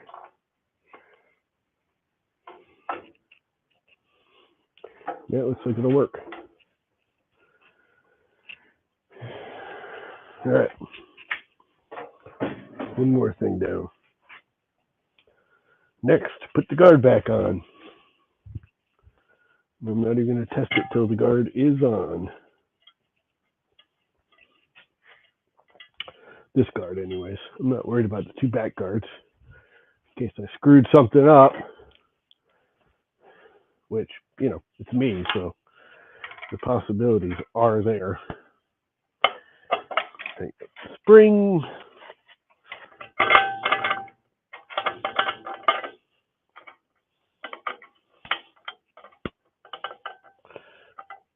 Come on, wait up.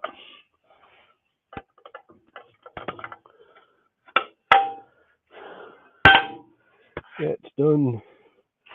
Put the pull-out screw back in more because I don't want to lose it. Anything else? That's just a safe. This is just a safety screw, so I can't pull the guard up out while it's unexpectedly. All right. Then let's get it somewhat to the right height.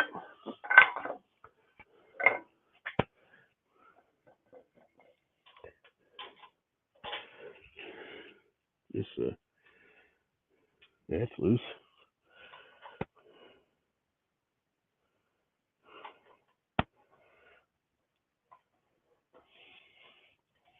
This thing should not be that tight.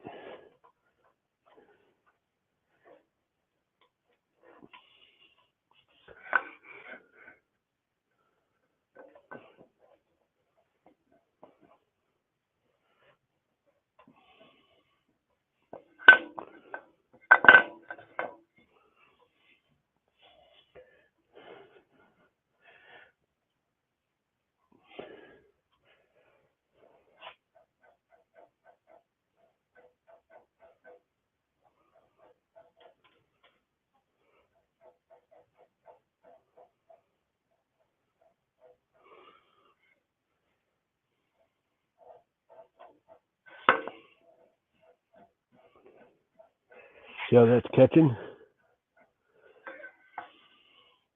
And that's not.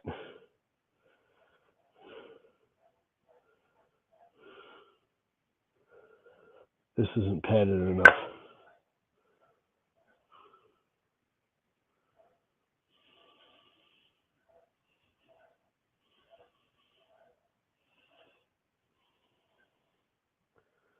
Did pad that side, right? Yep. I basically need to lower this by padding the bearing.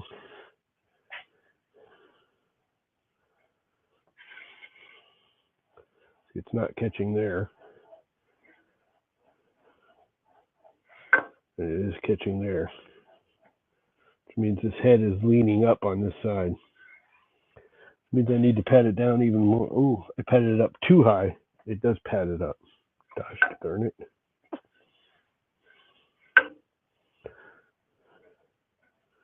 I padded it up too high, didn't I? Yep. Darn it. I'm not doing it now. I gotta take some of that out. Because that's too high.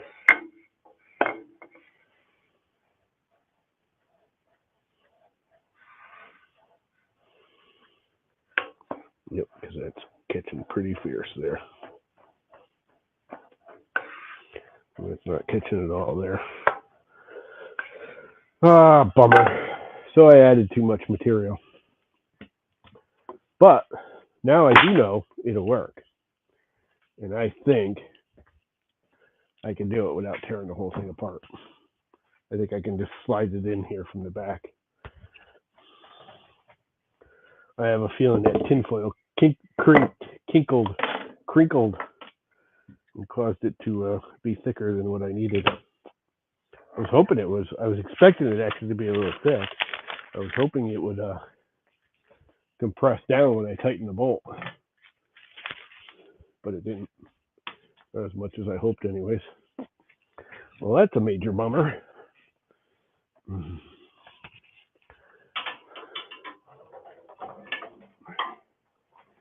Did I get to that bearing without taking it all apart? I think I can. You know what? I'm going to try. I am going to try.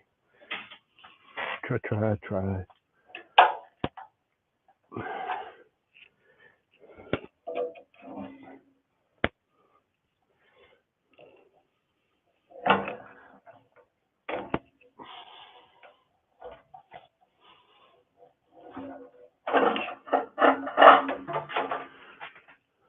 I think I can just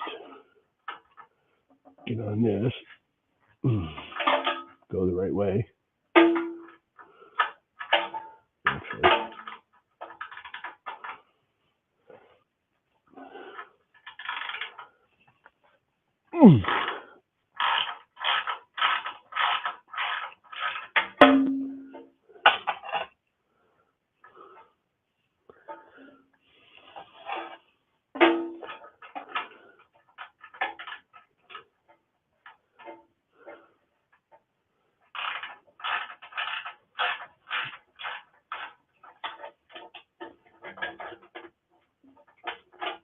Okay, the bolt's loose.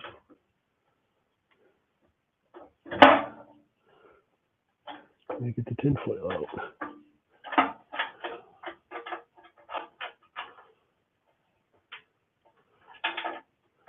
I can't get the wrench out of there because it's pinned in with the thing now.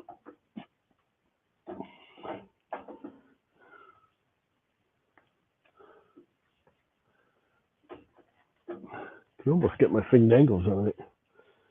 Problem is I want to leave some of it there.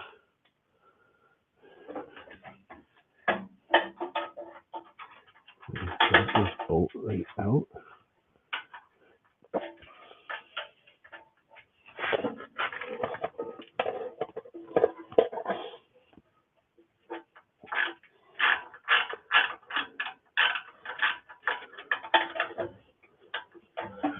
And lift the head right up. I think I can. Not the easiest thing in the world I've ever done, but I think I might be able to pull this off. I think.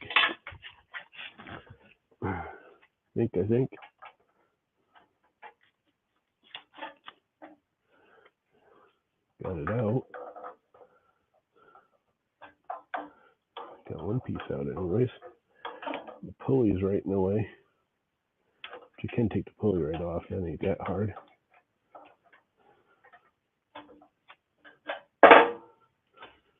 Alright, got him out.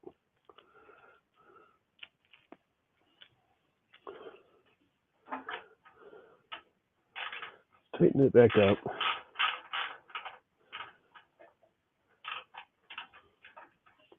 And see if I can, okay, where are you?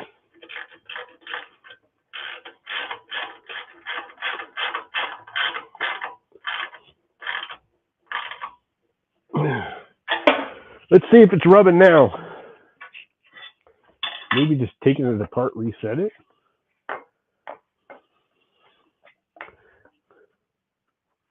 That's catching. That's not. That's catching. Okay, that didn't lower. Why didn't that lower? I mean, that's actually touching there, but that's touching a lot more there.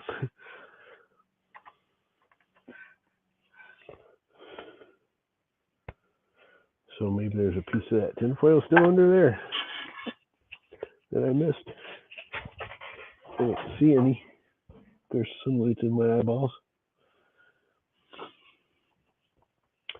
Well, that's a tragedy.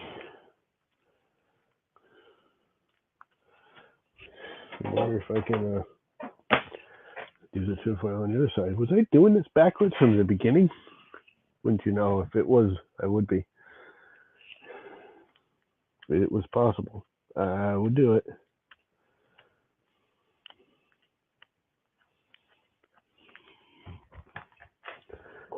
Let's put the tinfoil under the board.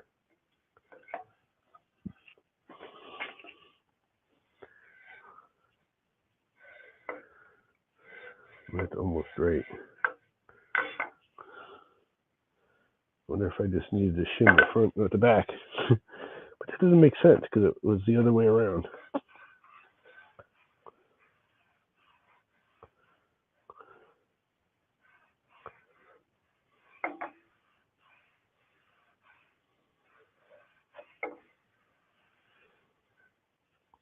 That's saying I need to shim up the front. But I was doing just the opposite before. Did I get all the tinfoil out? I did, because that sucker's tight against that body. Oh, it is kind of rolled.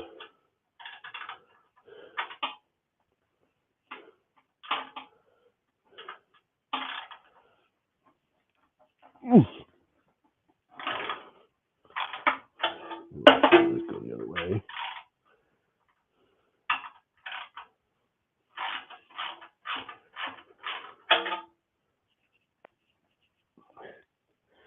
Freaking sun coming in the window right in my eyes.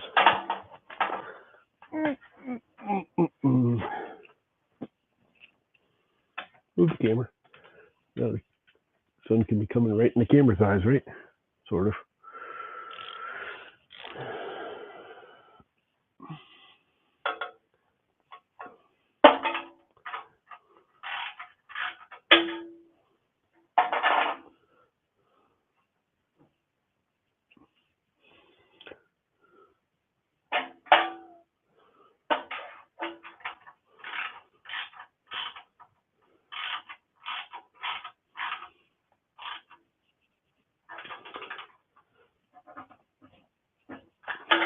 Okay, that's tight. I know you guys can't see what I'm doing over here, but I'm on the outfeed table side.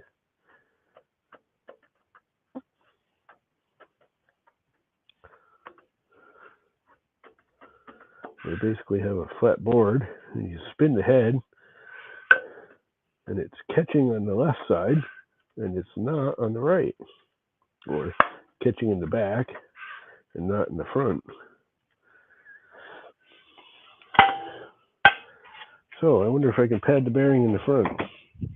Can I get to the bearing in the front? I believe I can. Can I get anything underneath it?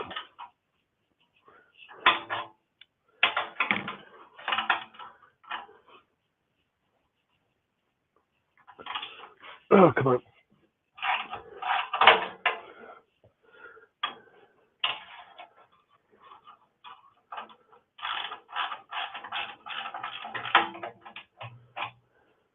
All right. Now, there's a way to lift this and get something underneath it.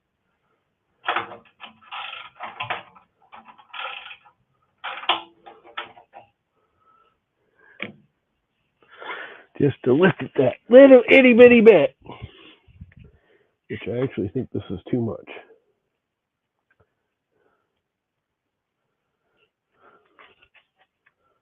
Did you just hear somebody come in? I swear I heard a vehicle. I'm like sweating and crap. This is not how this was supposed to go, but kind of expected it to, which is why I was hedging and hollering whether I wanted to actually do it at all.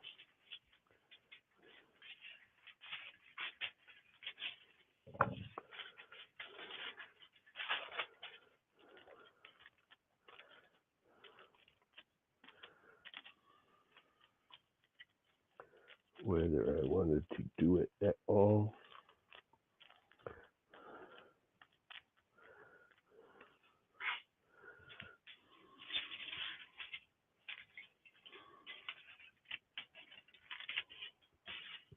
Whether I wanted to do it at all. Like I said, they have like precision shims. You can jack it up and take it apart. Do all kinds of fancy measurements, but that wouldn't be the llama way. That would be the right way. I can't do that. That just wouldn't be right.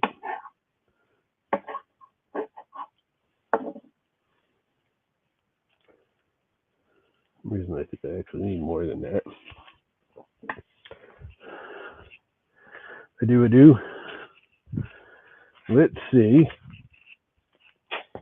if I can jack it up and get these under there. And again, I know you guys can't see what I'm doing here, but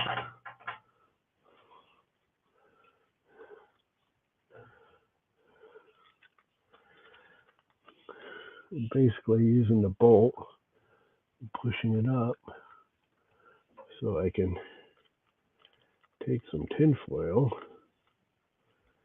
and just slide it underneath there.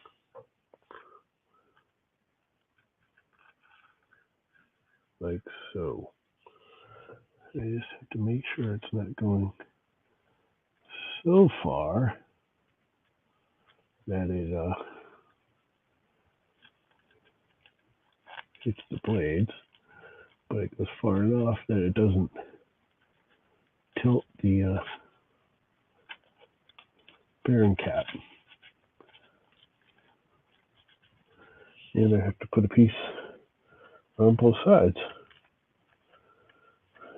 So it's supported on both sides of the tie-down nut.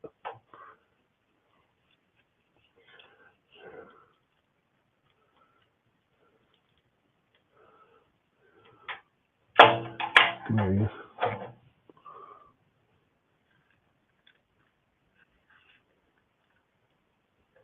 And that's that. I know I hear somebody coming in here now. Oh, somebody leaving. Must be the neighbor. All right. Try to tighten it up. See if that did it.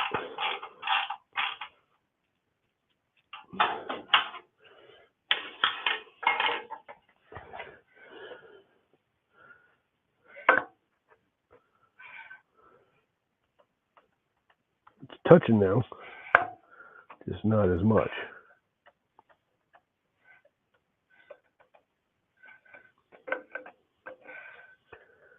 So I need a little more. But that'll definitely work this way. It's kind of a pain in the ass. Let's make it so you guys can sort of see what I'm doing here. This ought to be funny. You'll get a kick out of it, right? So, what I'm doing, actually, what I'll do is lower the tripod down, straighten this out, not that it won't be in the way the whole time I'm doing it.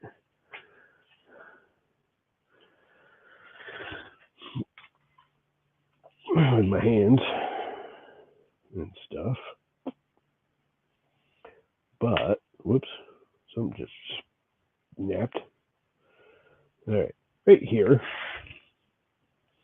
is the hold down nut. Right here, which you probably really can't see, but actually, can I just lower this more and have you guys look up? That might work. Come on. Sort of can. All right. Right here's the nut. You probably can't see it. It's dark in there.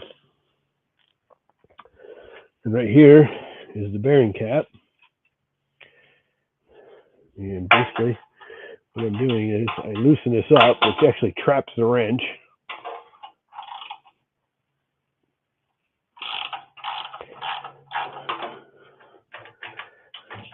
Like that.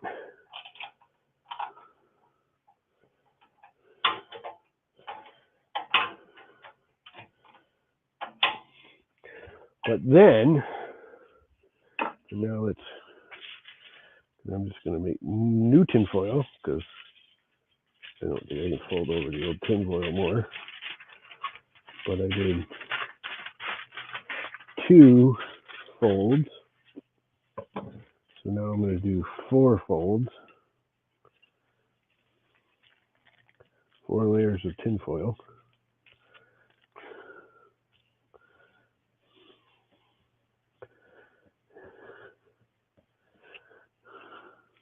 Let go of me.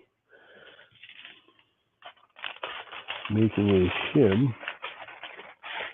4 layers of tin foil thick.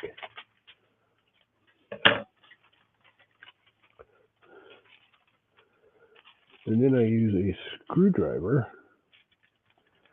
to lift up on that bolt that the wrench is stuck on. The nut bolt, the bolt, I guess. And then I can just slide these underneath.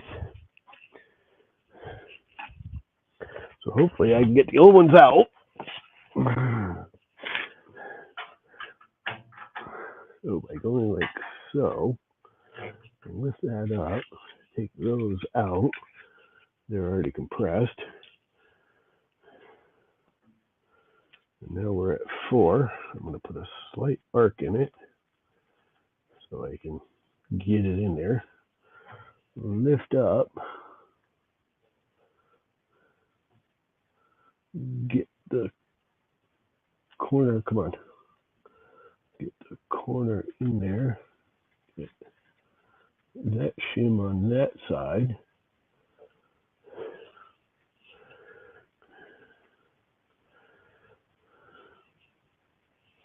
Lift up. Get this shim on this side. Of course, it kicked up on me.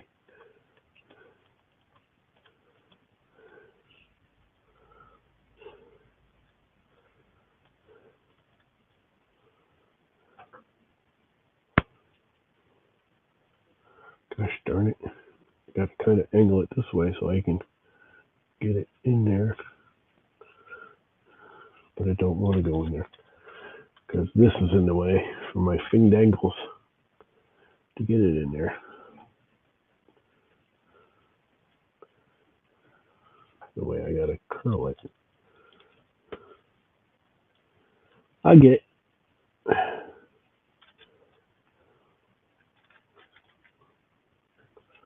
Maybe. Pull that over on there.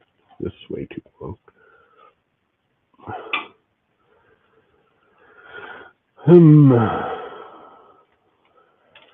This is kind of mildly obnoxious.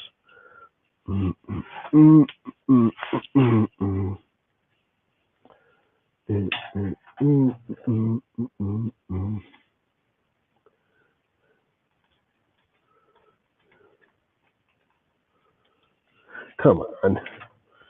This is why they make stainless steel ones. You can just slide them in there and be done. Alright, that's gonna go. Right? Yep. It's in there now. Hopefully it hasn't gone too far. And I can now tighten that up.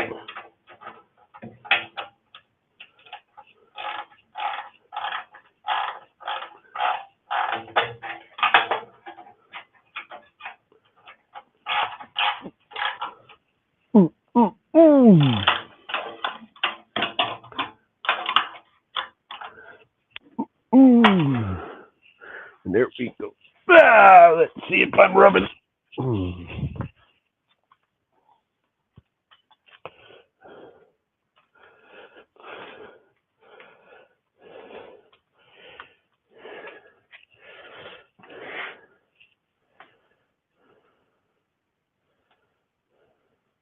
Bright sunshine. No, I'm not blocking off the window because I like me some bright sunshine. So, now, if I hit here, as you can see it's hitting. Am I hitting here? A little bit. Definitely more.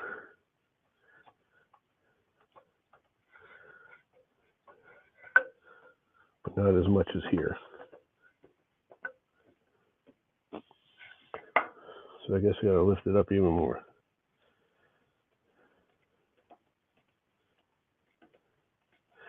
But it is hitting. Trial and error, baby. That's what it's all about. So that was 4 thick. And it didn't do a whole lot. It did do some though. So I'm going to double that and go 8 thick.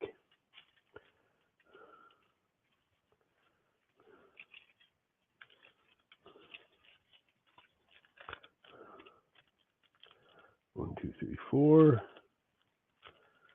5, 6, 7, 8.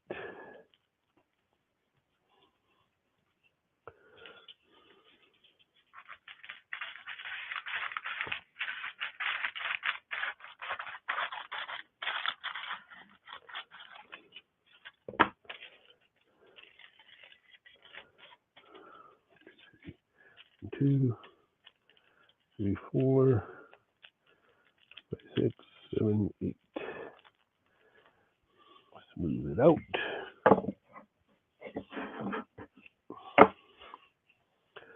Smooth this one out.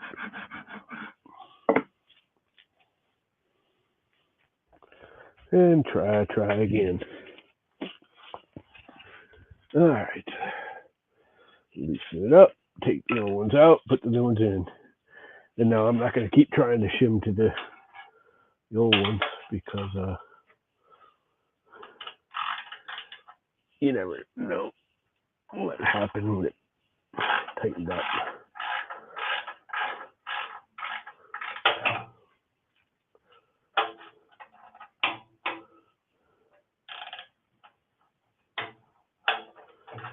Okay, I guess that's as far as I'm going. Take the bolt, push it up, slide these two out. So, I don't slide out. Wonder if that's what happens. I got some of that still stuck on the other side.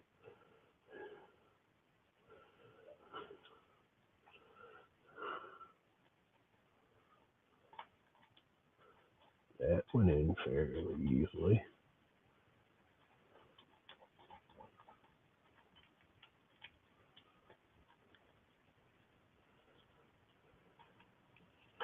That's too wide.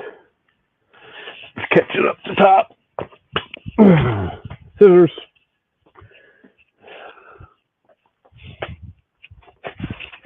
Beyond the arc in the upward area.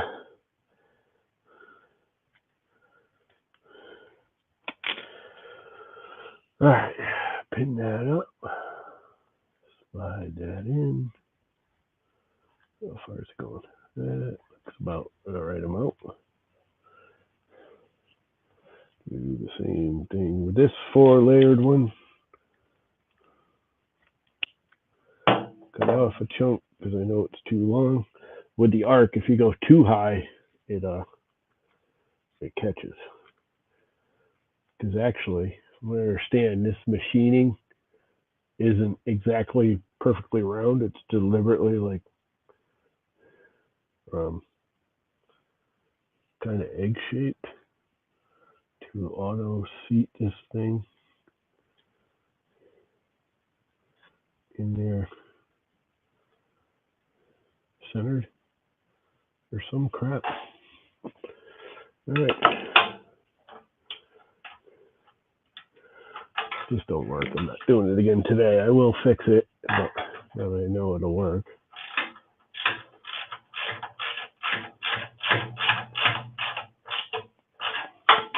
It's definitely adjusting it.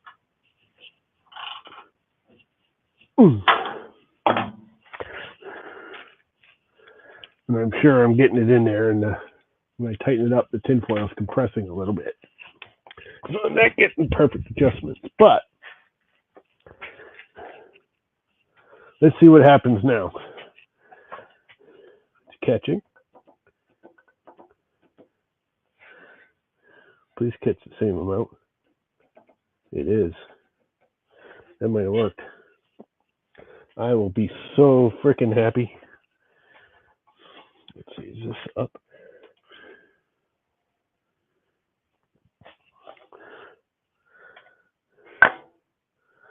Neither catching.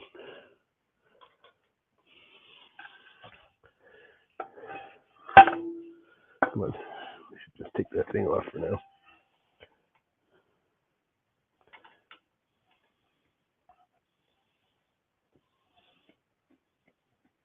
Just touching.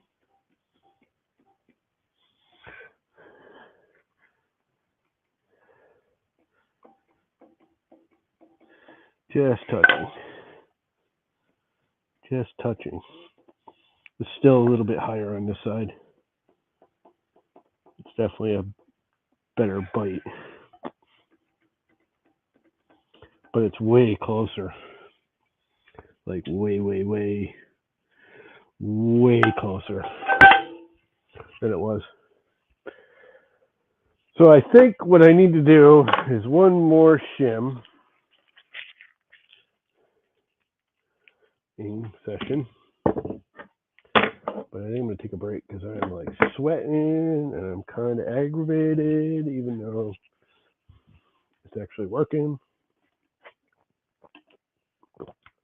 I was going to give up, but I'm getting kind of good at that now. So I may pull out some more tinfoil and do one more shimming. And shim it up one more time. Is there anyone even left watching? It says there's 4 people still watching this stupidity.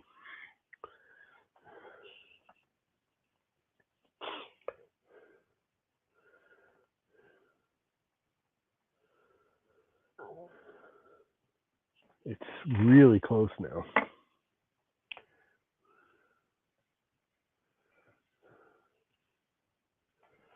Really, really close now.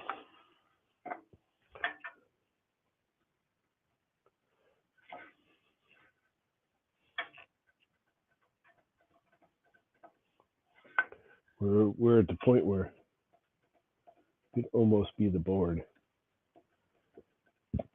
See, it's contacting it, but not always.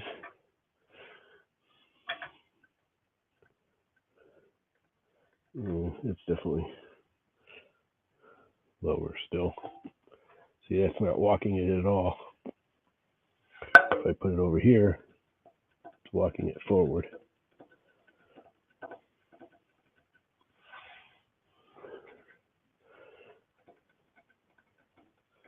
But it is catching, but just barely. I think I'm going to take a little break here, sit down, cool down a little bit, think about it a little bit, think about how much more I need to lift it, get me out some more tin foil, whatever I did with it. Did I put it away? Is the box out here somewhere? Nope, right here.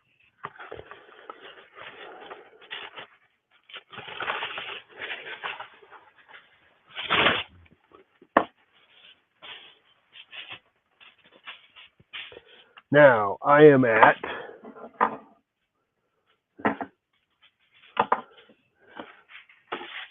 like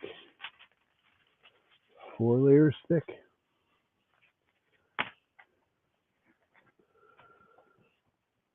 Four layers of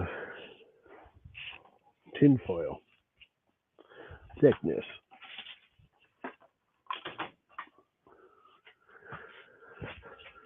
So,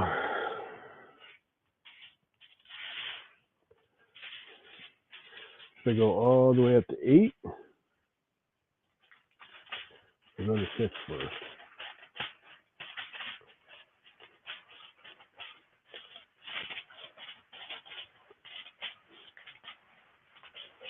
I'm going to go all the way to 8.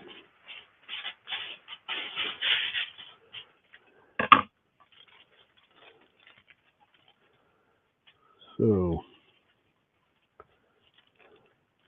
2, 4, 8.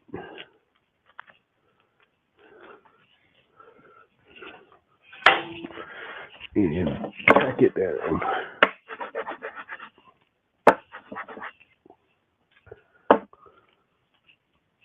There's 1.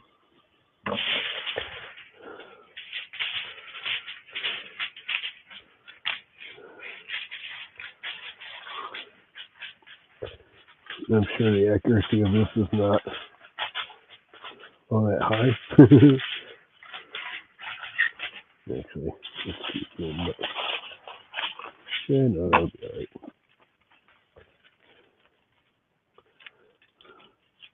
I think how far it goes up the side matters too, and all kinds of other stuff.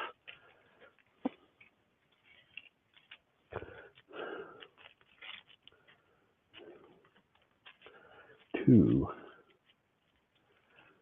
4, 8.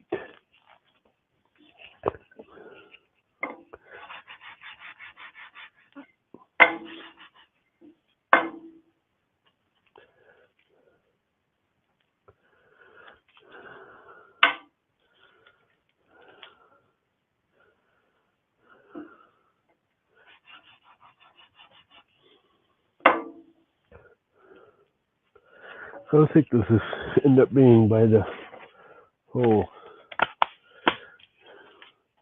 Not very good gauges. Let's say 1.4. And that is 1.3. And it's still saying it's 0.03 off. How bad these are. Now it's saying 1.5.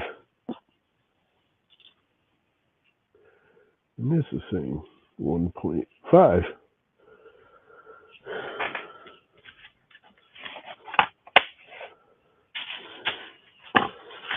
So it's almost exactly what I originally estimated. It's a little shy of what I originally estimated.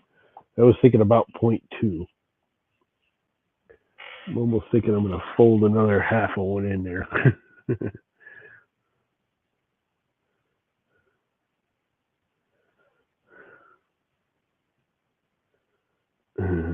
What should I do? What do you guys think? Is anyone even still here watching? Probably not.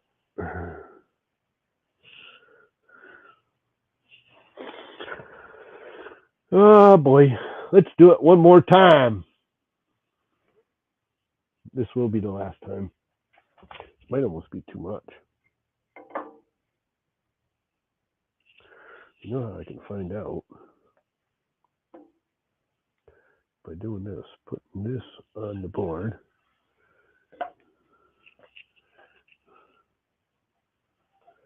And that's not hitting at all. So that's probably too much.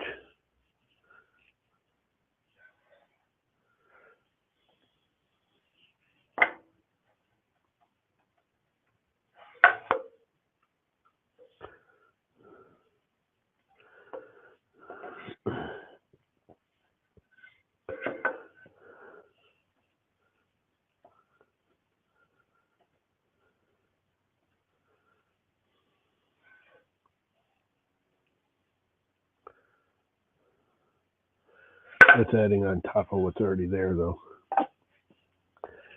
All right, one more. One more shot at this. I have a feeling, even if this isn't exact, it'll be close enough for me.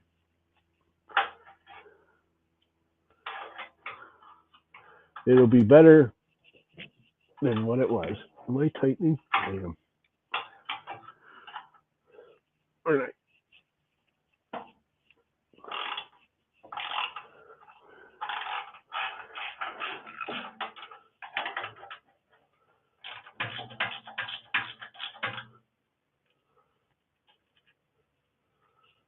One, two.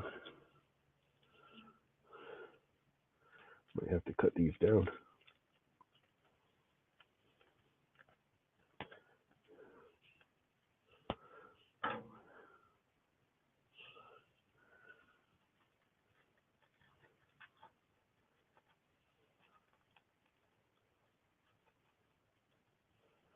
One. Getting much better at doing this, I guess.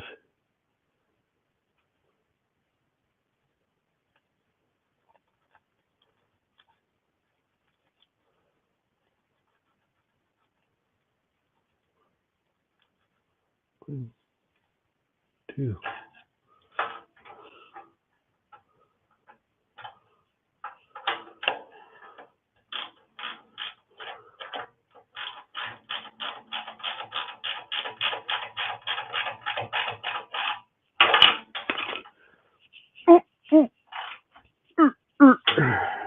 Done. It's gonna be perfect now, right? Just say yes.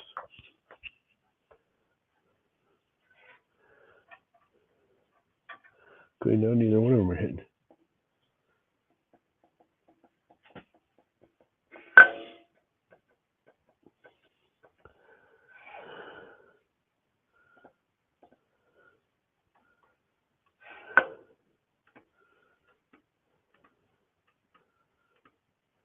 It's about the same.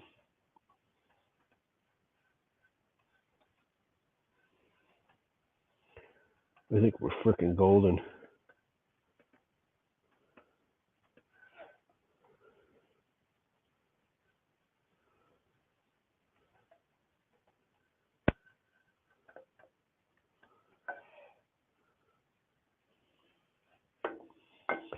Still seems to be a little bit more on the backside.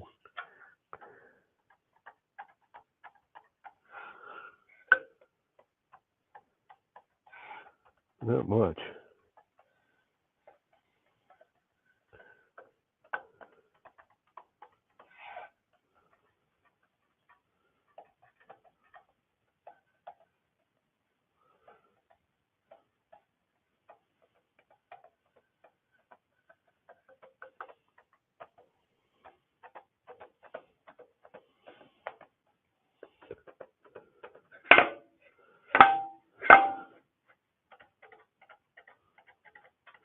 definitely rubbing pretty good.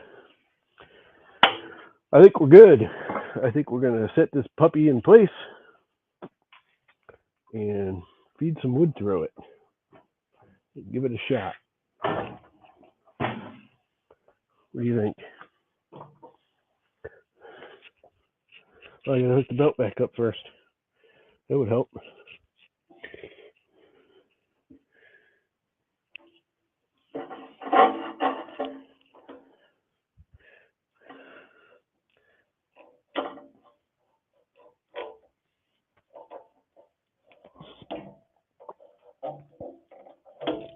Geez, I'm getting good at that too. All right. Let's put the vacuum back on it so it can, vacuum stuff. So I can test that at the same time.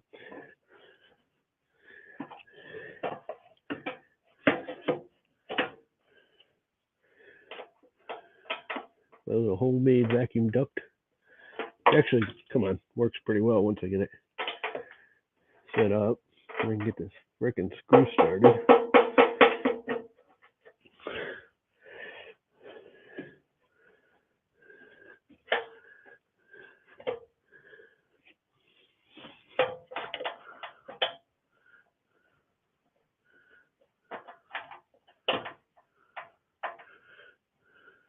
Come on.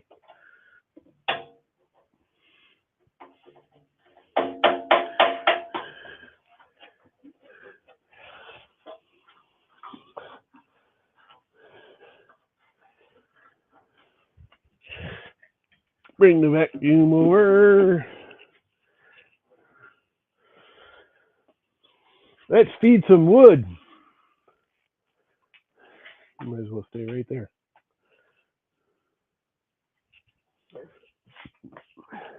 Pick up some tools. Get a nice piece of material over here. What do I got? What do I got? What do I got that needs to be flattened out?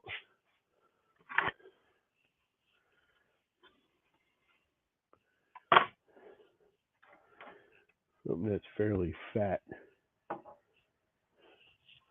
What is this? Here we go.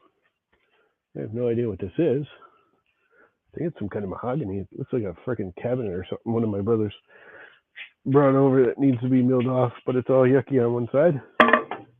Even though it was originally milled, it's not cleaned up. And it's fairly thick, and I think it's mahogany. Did I plug it back in? I don't think I did I? Plus I got the power off over there.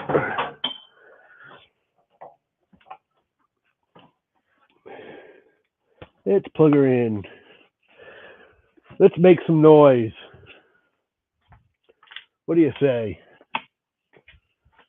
What do you say? I have one clean edge on here. Not really. Clean edge here. This thing locked down? Yep. Do I have a blade showing? Yep. Let's see what it does.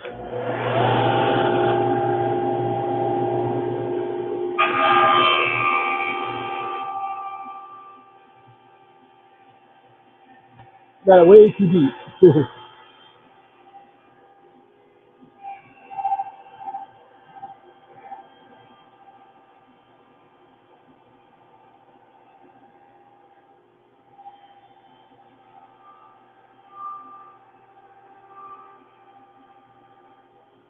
Way too big of a bite. I forgot to raise the YouTube for that cut clean. That cut really clean. How big of a bite am I taking? Oh, a lot. No wonder why. Let's bring this up to about there. That's my normal cut. About a 1/16 of an inch. And then let's take the flat part, run it through twice.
Let's square it up. Actually, let's slide the fence this way. See if I get a different bite.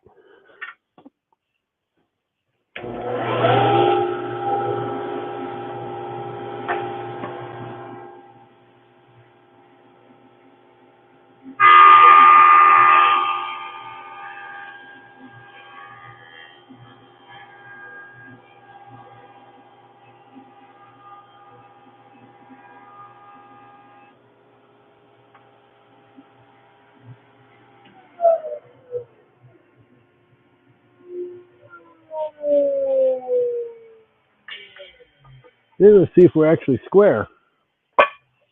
Holy crap, I think we are. That's like perfect. Did I see sunlight under there since I got the sunlight? Well, it's not quite perfect. But that could be the fence. It is damn close.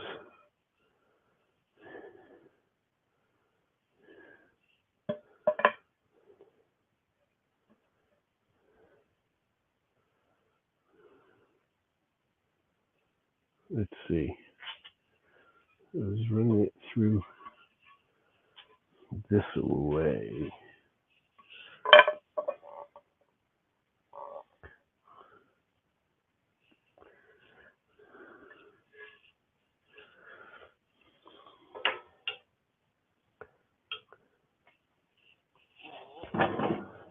And it's actually saying just that.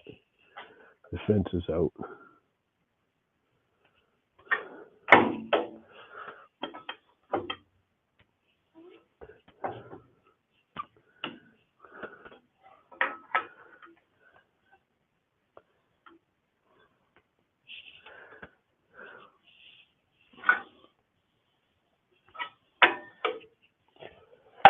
Try that one more time.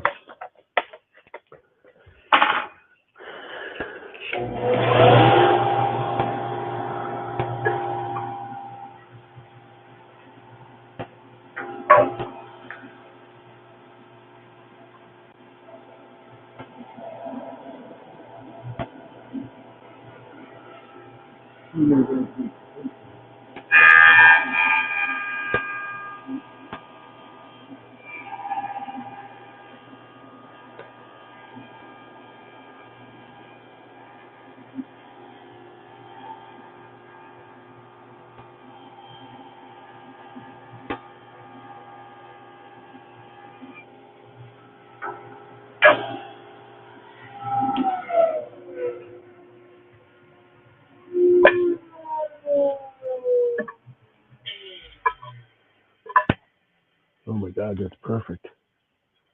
That is too. That's like frickin' right on. Holy crap. I did something right.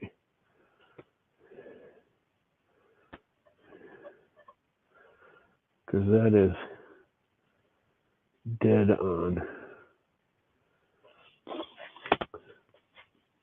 Sweet!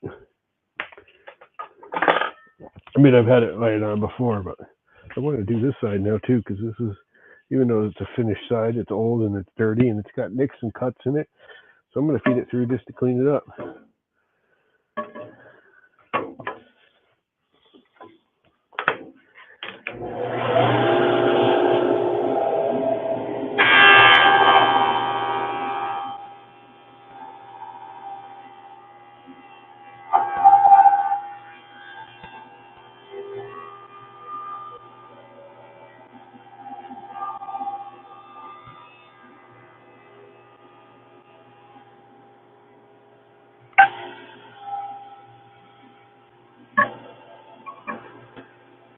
And actually, if you notice, I'm fighting a little bit. I'm taking a bigger bite. I'm feeding it on the slow.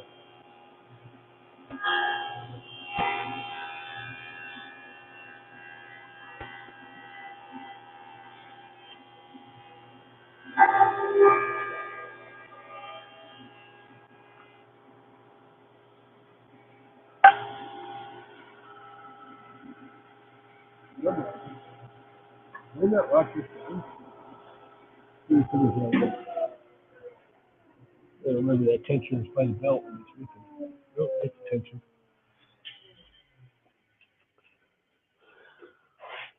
Really don't like that. Let's bring it up even higher. Because I don't need to take that much.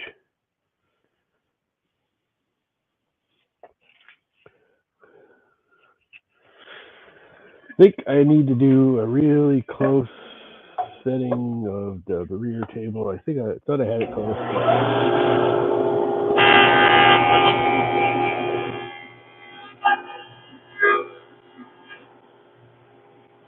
Might have the outfeed table a little too high.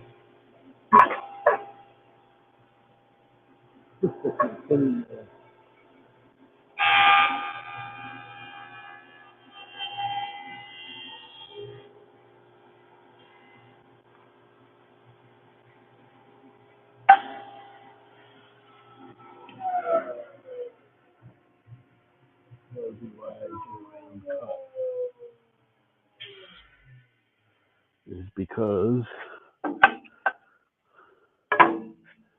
the outfeed table is too high.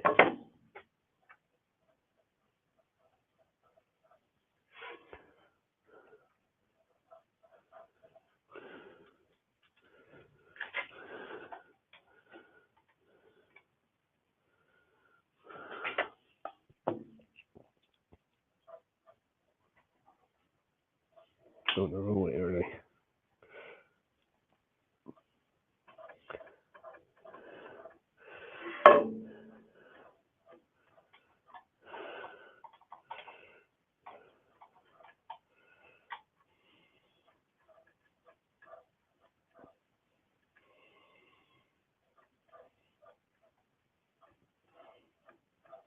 It should just catch like that.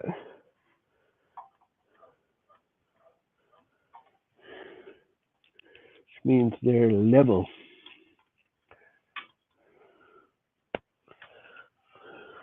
One more pass.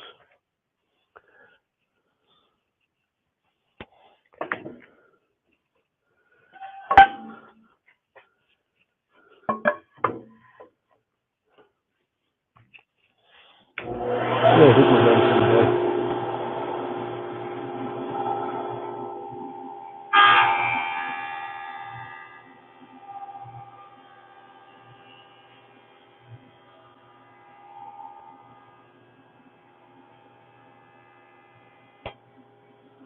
Yeah, it sounded better.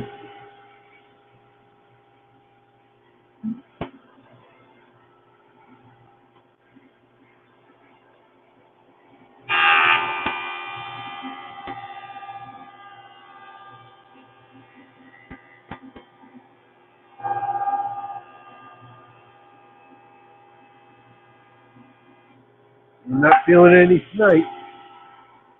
So I think we're good. I think we're really good, actually. They can cut so clean, too. Almost sander quality. Yay! That's a nice chunk of wood. I might have to do something with that. I don't know what it is. It was like a bureau or something. I think it's some kind of mahogany or something. I have no idea. It was a cabinet of some sort one of my brothers brought over. My first guess would be it's mahogany of some sort. It's certainly not oak or maple. All right, cleanup time. Put some crap away. And then it'll be time to probably go get some mom's prescriptions. I'm surprised she hasn't been texting, yelling about it yet.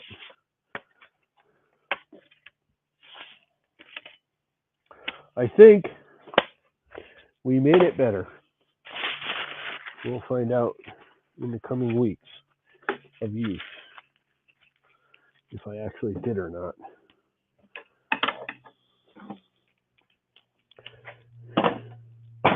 Or if I made it worse, which wouldn't be the first time I did that.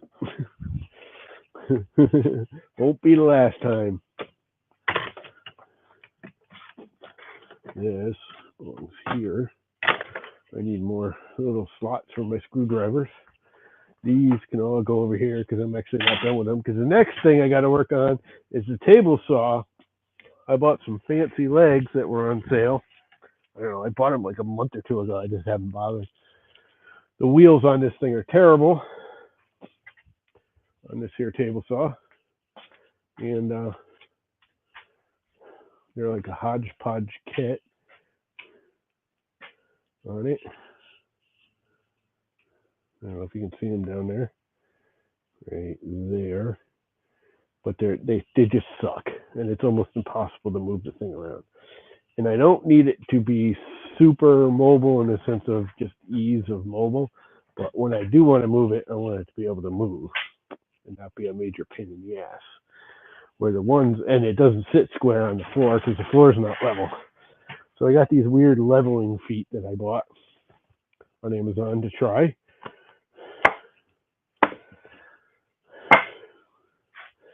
And pretty much spent the last of my money. So on that note, I think I'm going to kill it. So it's been almost 3 hours of doing this. Looks like your camera was unplugged. My camera came unplugged.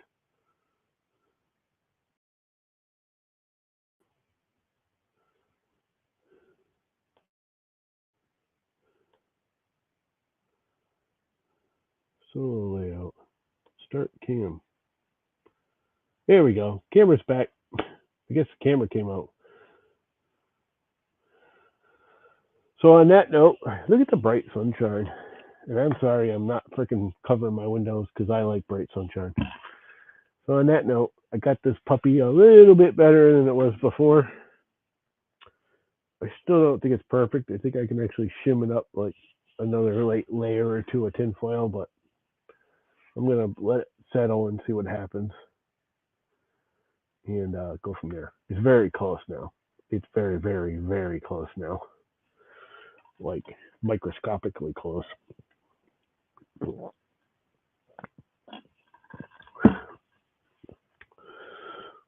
I will have to do a few cuts and do some measuring and see if it's still out left to right. Didn't feel like it's out. It felt pretty good. You could feel it if it's out. It like, did you feed it in, and the low side will catch on the outfeed table. You know, because there's still a little lip, so you'll hit it and you'll have to push past it, and it always, you know, it's always within the first 4 or 5 inches, because that's when it hits the head, starts cutting it, and then travels over the head, and then hits the lip of the outfeed table, and it goes, oh, you're off our outfeed table. And then you actually have to push on it and twist it just that microscopic amount to get it to ride past it. You know, just the front edge. And that's what it was doing before, and that's why I knew it was out and spent the time to check it. But now it's gliding right over it, so it's close enough for wood. I don't think the vacuum's working great with the paper because I was seeing wood chips standing over it without the belt guard on. Coming out of the motor port. Although I think it's coming out, there's a hole just like this in the back, which I'm not getting rid of, but I don't think it's getting into here anymore. I can actually see that paper there, especially with that sunlight. Oh, the paper's not hitting. Not even close. What the hell happened to my paper? It is on this side. It's not on this side. I wonder if I can stick that screwdriver in there and pull it down. It looks like it got bent up. That actually should help from the looks of it. Well, it looks like it's packing up on this side. It is. I think what it's doing is getting between the table and the motor, which there's not much I can do about.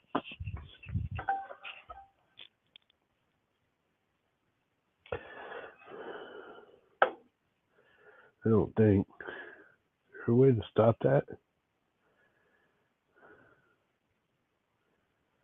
I have to think about it. make some kind of freaking skirt going up against the table as the infeed table freaking slides up and down. There's a seal or whatever that slides with it. They can't get too close because the head's there. The spinning head thing. Anyway, on that note, I'm off. You all have a good day.